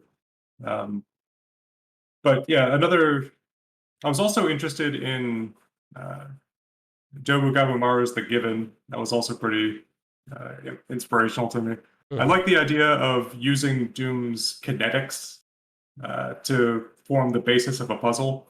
I'm not so interested in like, you get out pen and paper and you solve some whatever, you decode some runes and then hit the right switch. Like that's not so interesting to me. But what is interesting is, having sequences of raising and lowering platforms and getting platforms into the right configuration.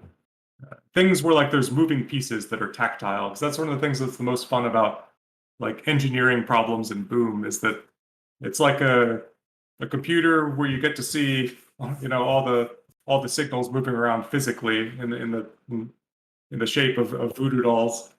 Mhm. So you can build these machines that are really fun to watch operate.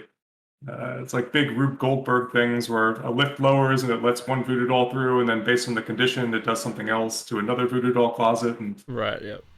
you like chain them together into some larger logic. Uh, Mhm. so I'd say it's a bit of both. Is that I do play other puzzle games, but I also really like the tactile kinetics of Boom and some of the things other people have done with it. And it's just fun to build Boom machines. Yeah. Is that sort of, I mean there are a number of reasons not to have moved into other ports, but is that one of the reasons you've stuck with boom this whole time, do you think? Oh yeah, so Boom is it's like Turing complete, like, technically, right? I mean, granted, you'd have to have a really slow clock speed to account for voodoo dolls moving around. Mhm. But it's like theoretically, you could implement very complicated logic in Boom, and it becomes, like an engineering problem of trying to solve something where like I want these switches to interact with this puzzle element in this way. How would I implement that? And experimenting with various concepts, seeing the ways you can break it, trying to make it unbreakable.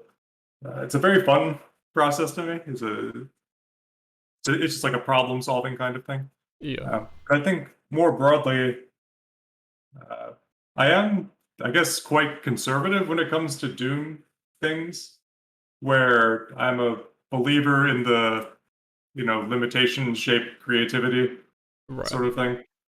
Um, where like the strict limits of what you can do with dehacked, you know, just not including some of the modern advances there, I think are attractive to me in that they force you to stay focused on what the project is. I could use like jump wad as an example of something that, yeah, you could implement this in ZDoom and you wouldn't have to change really anything about the stock game. But instead, we overhauled, hundreds of states to account for the various items. And it's partially because one of the things I like about dehacked and limited dehacked is you have to give to get. So the more you're willing to sacrifice, the more states you have freed up, and the more out there mechanics you can implement. Yeah. So like in the case of jump wad, it's like you sacrifice everything and you get everything. Or, Yeah. take away monsters' health and guns, and now you can reuse the code pointers for any sort of purpose. A more restrained example might be Wormwood 3, where in order to implement the meteors, we needed to sacrifice 2 projectile code pointers, just to do with how to which one was going to launch the meteor and which one was going to do the damage without causing infighting issues. And so then the decision was, okay, which monsters do we care about the least, or which ones can we work around? And what we ended up sacrificing was the Arachnotron Plasma code pointer and the Cacodemon Fireball code pointer. And then those enemies got sort of re-implemented where the Arachnotron got a recolored Mancubus as its fire frame, and the Cacodemons got Hell Knight projectiles, and then they were recolored to make them more thematically. But what I'm getting at is that forced the project to stay focused. You didn't just get everything in Doom plus meteors. You had to conform, some other elements of the project around that idea in order to get it to work. And so the limitations are, what led to the Arachnotron and Cacodemons being different. And those actually sort of like incidentally were an interesting thing to work with, to getting to use the weirder Arachnotrons as a monster. You could do some slightly different setups with it. So I think limitations can, keep you focused and keep a project feeling like having more of a concrete identity. And the last thing I would want is to have it feel like a Realm 667 Fiesta, where it's just Right. it's all the Doom monsters, but now there's also all these differently colored ones that have slightly different projectiles. It's like I'm not sure your map set really needs to have 5 different colors of imps in it, but I don't know. Well, yeah, I mean, UDMF has a bit of a... It's kind of interesting, right? Because you, like, when the upper limit is so vast of what you can make, it's like it's hard to find, like, a middle ground, and you have to construct that middle ground arbitrarily, almost, because it's like, well, it gets to a point where you're adding so many new features, it's like, well, I might as well make a new game, and then... Yeah. Yes. Where do you put yourself, I guess? GZ Doom's already treading the line between, general purpose FPS engine at this point, right? Yeah, it seems to be. But yeah, it's also very subjective. I mean, there are no doubt lots of players and mappers where, the more the merrier when it comes to adding new mechanics and enemies, and as long as everything sort of visually fits together is good. But I don't know. I really like Doom, like the game, and the mechanics therein, and the physics therein, the quirks therein. Yeah. And when it comes to changing elements of that, I like them to be very focused and very deliberate. And if you're going to make deviations from like the stock bestiary, make them, have visual cues that go along with everything that's different. And have a reason to make them, right? Like, when I talked to Skillsaw, he talked about, like, aside from whatever you think about his custom monsters, maybe some people don't like them or whatever, but you know, he has a reason for why they exist. Like, he thinks there are holes in the bestiary and he wanted to plug them. He's not just putting, like, he's not like, well, I want a blue Hell Knight or whatever, you know? Like, there's a fundamental core reason why he's sort of putting these things in. Yeah. And also those, like the monsters in Valiant, for example, or Ancient Aliens, they are, like, the sprites are, if not new, you know, they're very distinct from the stock bestiary, and so you immediately know you're encountering something different, and you can acclimate to it. Although, yeah, and yeah, I do understand with like filling holes in the bestiary, and you can design new sorts of fights when you have more toys to play with. Like I'm thinking about uh, like was it Mayhem Purple that had like the explodey guys and some other other custom enemies, and then I'm thinking about like Zool and Mega's map from that had some like pretty tightly designed slaughter style fights that incorporated those monsters in very deliberate ways, and you'll find the same thing throughout like Valiant as well. Yeah, a lot of it is like intentionality and like thought. As long as those things are there, a lot of the time, you know, you can make whatever work. Yeah, it's just if you're gonna change something, I like it to be visually different as well, I guess. Sure, yeah. It seems like for you, like what you like to do in Doom is push boundaries, and like it feels like originally a lot of that was to do with like difficulty, back when you were more focused around that kind of stricter gameplay and stuff, and these days obviously it's in a lot of different ways. Do you think like to get excited about a new project it has to like push the boundaries a little bit for you to be interested? No.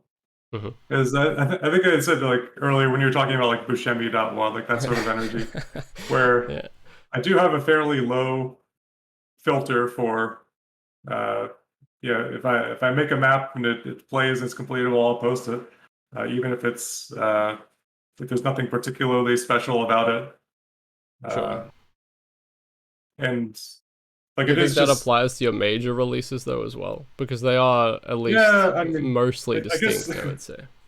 Yeah, you could cruelly separate everything I've released into like major releases and minor releases, I guess. Okay, sure.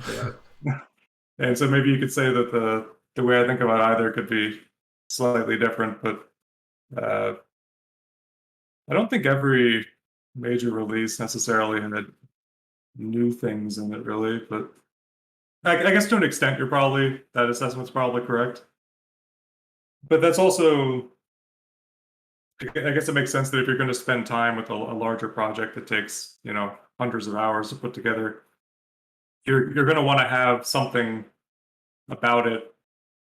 It's like it gives you like urgency is a word I used earlier, where it's like there's something in it that you think is interesting and other people need to see, or like, hey, I've come up with something cool, I want to show people this cool thing.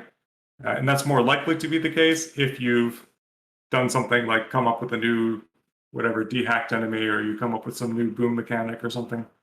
Right, yeah. But it's not necessarily always the case. It could just be some maps that you think look really cool and are very striking, and you want to get them out for that reason. But I don't know. So maybe a mixed answer, because I do also make lots of stuff that's just made because it's fun to draw maps. Like, sure, yeah. Many of my, I guess, my minor releases, the illustrious stuff wad.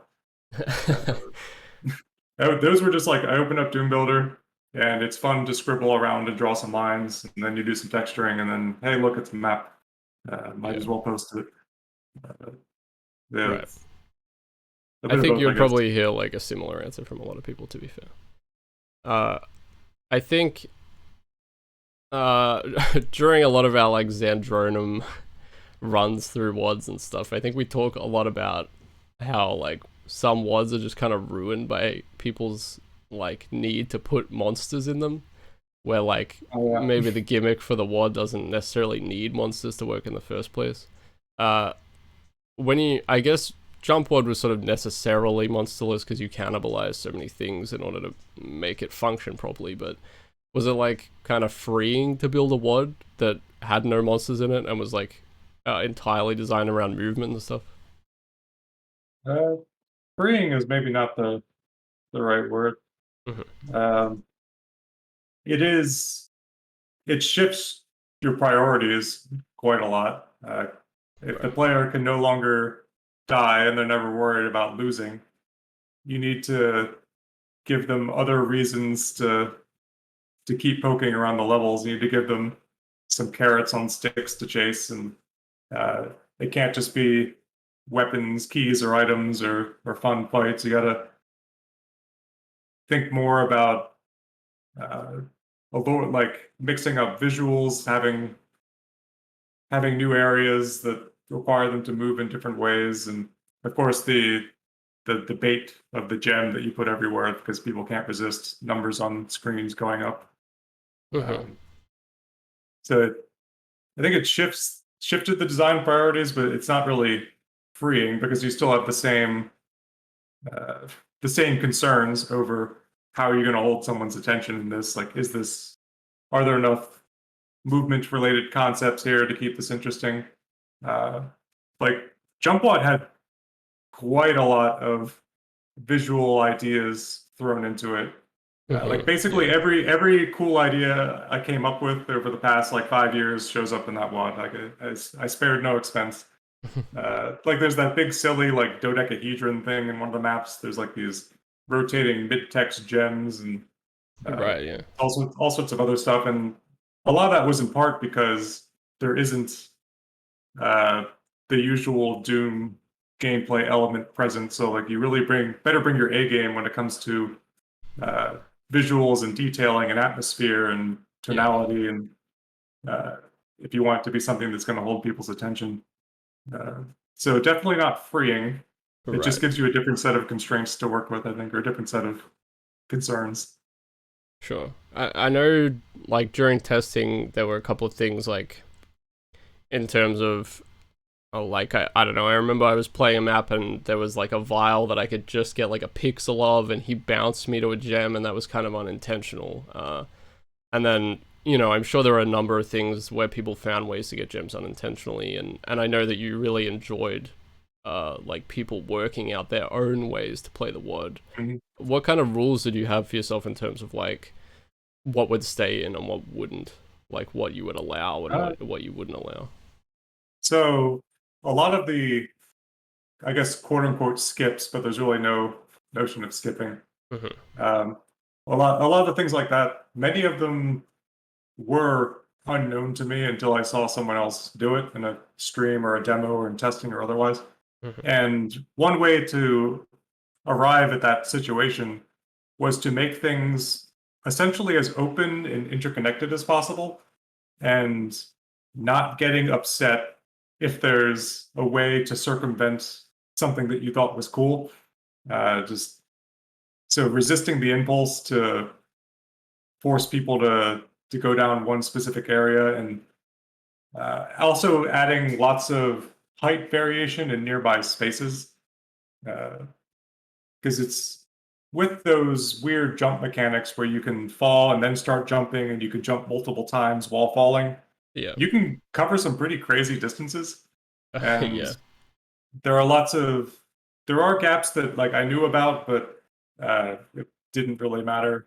Uh, there were many that I didn't know about, and it's very interesting. Some of which, uh, like there was like a Mapo one thing where you could just like jump into the exit immediately, uh, and that was just like a consequence of uh, just doing the like Mapo one, for example, was designed. All of the jumps, the gameplay was done like 100%, and the map existed as like an untextured, crate thing, and then all the detailing starts getting flushed out around it.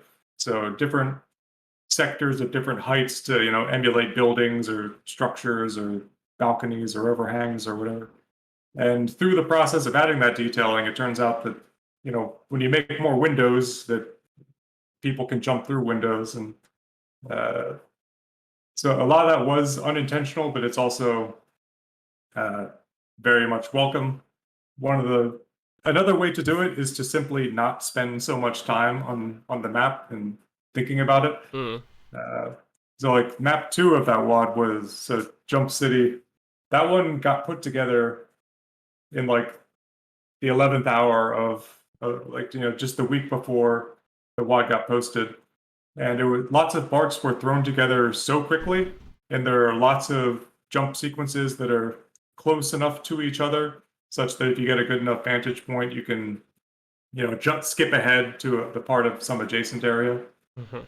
And that was like it's like you could call it an oversight, but it's almost beneficial that these oversights exist because the stakes of the set are so low. You can't die, and as long as you can't soft lock yourself, it's fine. Like it doesn't matter if you do a sequence of jumps slightly differently because does the intended experience of jumping on this platform and that platform, is that really so much more exciting than doing it Yeah. some other way? So like the losses are quite minimal, and the I think it pays dividends in the feeling we were talking about earlier of like boundary breaking of, oh, Hmm. I didn't think I was supposed to be able to get that this early. And yeah, you weren't, but it's great that you can, and it's great that when you did it, that feeling, came up. It could be exciting to do it. And so making things open and interconnected, lots of nearby height variation, only removing things if it results in soft locks, and yeah, I guess just not worrying so much and not spending so much time on it.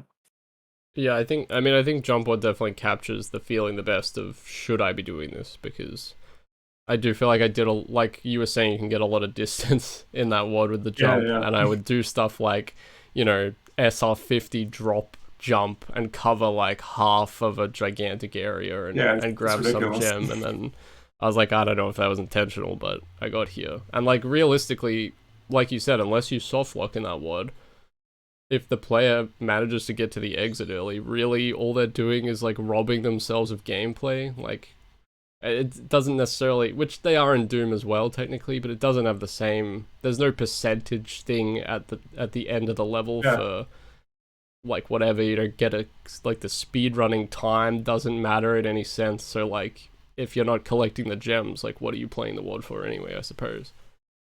yeah. Also, I do really like the philosophy of map design where you can show the player the exit, and depending on their personality and how much they're enjoying the map, maybe they'll take it immediately, maybe they won't. Um, I like Mhm. when that option is there earlier into the map, so you don't have to cover 100% of the content before being allowed to leave, which gives people a little bit more agency in deciding, am I not digging this map? Okay, let's just move on to the next one. Or, I really want to find the last 17 gems or whatever, and then they'll spend 4 hours on the auto map until they find everything. I mean, I Uh, yeah, I definitely spent a long time 100%ing the yeah. maps, especially with some of the more like esoteric stuff that you put in. Uh, and I guess like a lot of the secret elements, well, yeah, I suppose there's still secret elements, like certain There's things a like where grand total of one. There's one secret sector in the entire WOD. well, I suppose I'm talking more about, specifically the map where you have to get the different ranks in order to unlock Yep, certain yep. areas Written of the map, things the like that. last month. Yeah. Yeah, and Uh, I guess like to me, like when I design stuff and I want to put a secret in, my concept for secrets is usually more like I don't, it's not very interesting when you just grab like a soul sphere or whatever and it's like cool, I found some health. It's much more interesting to like give the player more gameplay. Like that's a much more interesting reward to my mind, and I think like Jump One kind of takes that to like the next level with these little tasks you can complete in certain levels. yeah, you think that there's the opposite sentiment also exists. You could read posts about people who get pissed off when there's monsters and secrets. Yeah, Uh, well, get all sorts of takes. Uh, but yeah, so one of the things thinking about how to encourage exploration in maps like that is how do you how do you keep people poking? How do you keep them interested in poking? mhm. Um, and so one of the ways could be to reward the player, not necessarily with anything tangible, because there's not really too many tangible things you can reward them with, but give them just like cool vistas of areas once they get up to some part, or Mm-hmm. give them some new visuals area, a new type of visual that they haven't seen before. In the context of the last jump wide map, there was the whole like music puzzle thing, which dispersed the clues throughout the map, and uh, so that was sort of a bit more of a tangible thing. Uh, Mm-hmm. Yeah. but yeah, you gotta find something else to give them. Can't just be a soul sphere in a closet. Yeah, I mean, I suppose like obviously my stuff that I'm making is still a lot more combat centric, and I think like when you come from that slaughter kind of background of building maps, that genre in general, like uh I feel like a lot of the reward in that genre is the completion of a difficult fight or whatever, you know. It's not necessarily you beat the fight and then you get rewarded with like something Oh else. Like yeah, so yeah. I think it's a kind of a natural progression for me in terms of like, well, how do you reward a player in a secret kind of thing, yeah. I think it's been yeah, it's pretty ubiquitous in slaughter maps now to hide secret fights, and sometimes the secret fights will be like the most obnoxious fights. And I Yeah. think it's a similar problem solving as to, making the true ultraviolence being more convoluted to get to is like you have some hard elements in your map, but you acknowledge that they're either too hard or not as fun as the mainline content. So you sideline them somehow. And Yeah. whether you're putting them, stashing them in secrets, or whether you're doing something weird with difficulty settings, it's addressing sort of the same underlying issue, I think. Um, Mm-hmm. there is also, I guess, uh, like speedrunner bait kind of things where you have a map that's maybe difficult but more or less doable, and then you put some extremely hard stuff in the secret fight somewhere just to force people to route through it or whatever. Well, Magnolia 3 you put specific secrets uh that were like in particular, like they required vile jumps or whatever Oh to yeah, get to yeah. them and stuff like that. Yeah, there's one that requires a glide, another one that requires a void glide, and then a couple other obnoxious ones. Uh, those were mostly like post facto, where I'm just wandering around the map and I notice, oh hey, this was 32 wide. I should put something back there. Mm-hmm. Or in the case of the void glide one, it was just noticing there was a little area of the map in like the north corner that I didn't have any use for. There was just nothing there. And I was just thinking, wouldn't it be funny if you could just clip through these bars and go get something out there? Uh, Yeah. but those aren't difficult per se. It's just because there's no like combat challenge associated with it, and they do reward you purely with items. Mm-hmm. Uh, so those are pretty classic secrets, I guess, still, even if they require a little bit of tech to get to. Aren't some of the secrets just a barrel though? I thought that was the Oh yeah, case. I think that. Oh yeah, yeah, yeah. So like map one has a couple of those. I think it might be one or two in map three. Um, Mm. originally, yeah, it's just like a cheeky thing where it's like it's a secret, and because it's tagged secret, anyone with UV max proclivities is forced to go back here somehow. And the barrel is just like I don't know, it's a it's a mocking barrel. It's a It's laughing at you yeah. for looking. Uh, I think. I mean, obviously, MIDI is like a big important part of um your WODs in general. Jumpwood and Wormwood EU and Magnolia have like some incredibly uh sort of atmospheric midis, and what I think's really sort of strong about your MIDI style is that it sort of it sits in the background very nicely. It doesn't bleed into the foreground and become distracting to the map. Do you have like any rules when you're working with MIDI for Doom to sort of make sure that they don't uh come to the foreground and like interrupt the feel of the map in any way? Oh yeah, very much. So uh, the first, I guess, decade or so of MIDIs I made were more, I guess, foreground music is a term I could use, where Mm-hmm. there's some distracting elements to it where there's melodic arcs that command your attention, and also things that are very strong melodically tend to loop poorly, where it gets like really irritating to listen to Right. something, pointy and fast for like the 20th time. Uh, so there are definitely some MIDIs.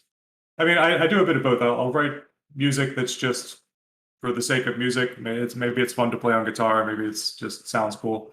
But there is also a subset of MIDIs I'll make that have sort of doom aspirations baked into them, Right. where if if it's a bit of an understated thing where some chords are moving in the background and I get the impression that it wouldn't be too annoying to listen to for 10, 20 minutes, and then I'll start gearing it more towards that, to keep some melodic elements out of the way. uh, I'm not sure if there's anything like concretely I can say about it. It's more of just like a when I hear it, I know it, that like this is going to be annoying to listen to, or Yeah. I think I could listen to this for a while. And I also will make edits, like if I make a MIDI for a map and then I'm listening to the MIDI while mapping, and then gradually something about it starts grating on me. I'll go back and change some things in the composition to rework it. Or the most common problem is having something that's like a really cool song, but it's only like 2 minutes long, Yeah. and it starts to get irritating to listen to after a few times. And so the idea of extending maybe to add some more sections, sometimes it works, sometimes it doesn't. Mhm. Sometimes it's like all the ideas are there, and I can't concoct any new variations. Right. Also, there's like some pretty badass thunder happening outside. I'm not sure if that's picking up on the mic, but No, it's not, uh, miraculously. wow, impressive. But yeah, another example is I think in Fractured Worlds I'd extended maybe one or two of the midis. One of them was like, Hmm.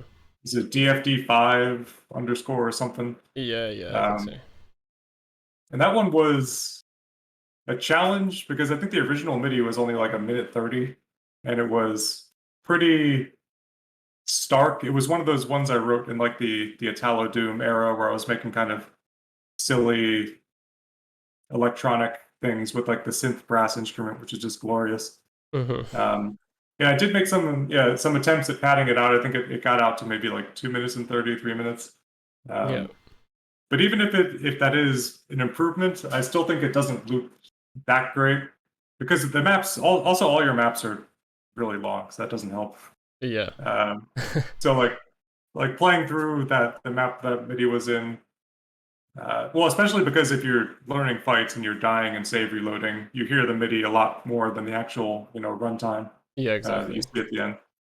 And so there are some elements of like that MIDI, for example, that I guess I wish I made a bit more understated, because hearing Hmm. it loop for the 10th or 20th time does start getting on my nerves, and it probably gets on some players' nerves as well. Yeah, I just liked that. I did like that. I'm not sure if you'd call it a riff, but sort of the main element of it so much that Yeah, yeah. I really did It's want like to keep a it. it's a cool like tappy guitar riff where it's like some open chord tuning. But then I changed the instruments to be like the synth brass thing, so it ends up being this like silly, Hmm. I don't know, like new wave sounding kind of thing. It's the map 4. I'm pretty sure you're talking Yeah, about the one with all the bends. I'm assuming the very bendy the thingy. bendy Yeah. section at the end. Yeah. Yeah. Yeah. Yeah, that's a great MIDI. Yeah, you've done quite a few extensions actually. I'm pretty sure Entropy you had to extend that because that map was just too gigantic. And Even that one, like I guess I wish I could have done more to it, mm, but I do like the extra stuff added at the end. It's very some of the chord voicings were ripped straight out of a Schoenberg quartet. Um, but yeah, even still, I think it got out to like 3 minutes 30. But that map is like, people are going to nine spend hours long. hours. Yeah, especially because it's exceedingly difficult. Uh, yeah, Yeah, so I guess like but it's also oh, sorry, okay. yeah, you can go ahead. I was just I suppose I was wondering what your like when you're trying to pad a MIDI out, or like what are you looking to do? Like what sort of little sections are you trying to add to pad it? Well, the laziest option is usually to copy, make a few more repetitions of whatever the underlying chords are, and then strip out melodic elements and then have sort of sparse sections. So you have like the main melody that's happening over some chords of percussion, and then maybe try adding in a few repeats of just the chords, maybe you make some modifications, but rip the melody out just to put a bit more like breathing room between elements of the song that command a bit more attention. Mm-hmm. But it is, I mean, I think this is a problem a lot of people have because look at something like Sunder, where each map is a multi-hour, ordeal, and basically every MIDI is a low droning diminished thing. Yeah. Uh, but it's also like obviously Gazebo has some atmospheric angles where he wants the maps to feel a certain way and music is a part of it. But it's also a pragmatic reality that if you have a map that's hours long, basically the only music that doesn't get annoying is something that's like a low droning thing that you can basically tune out. Yeah, that Uh, sits in the background, yeah. so like Magnolia Map Three's MIDI was written with that in mind, where it's basically it's a low pitched droning diminished thing, and it's rather slow, Mm-hmm. and it has some ebbs and flows where like percussion comes in, uh, but there's also a lot of sparse sections where, like I said, you get a bit more breathing room between those. So if you're making a MIDI for something that's going to be a very long map, I mean, shoot for 5 minutes, 4 or 5 minutes, Mm-hmm. and have parts of it that are ignorable, not in like a Muzak sense, but uh, uh, but you know what I mean. Yeah. yeah, yeah. Well, it's interesting though, because that Wormwood Map 4 MIDI, well, Wormwood EU Map 4 MIDI that I talked about earlier, that does have a lot of interesting melodic elements, and it almost does draw you out of the map, but not out of the map really, but you are drawn to the MIDI more than I would say in other like other works of yours, I think. Yeah, for that one, I know the melodies were rather busy in the original MIDI, the one from Crumpets. Mm-hmm. So the way I sort of tried to round the edges off for a larger map um, was to change the instrumentation so that the instruments themselves were softer. So instead of clicky orchestral harps, you move to something that's like more smoothed over, like a string instrument or something.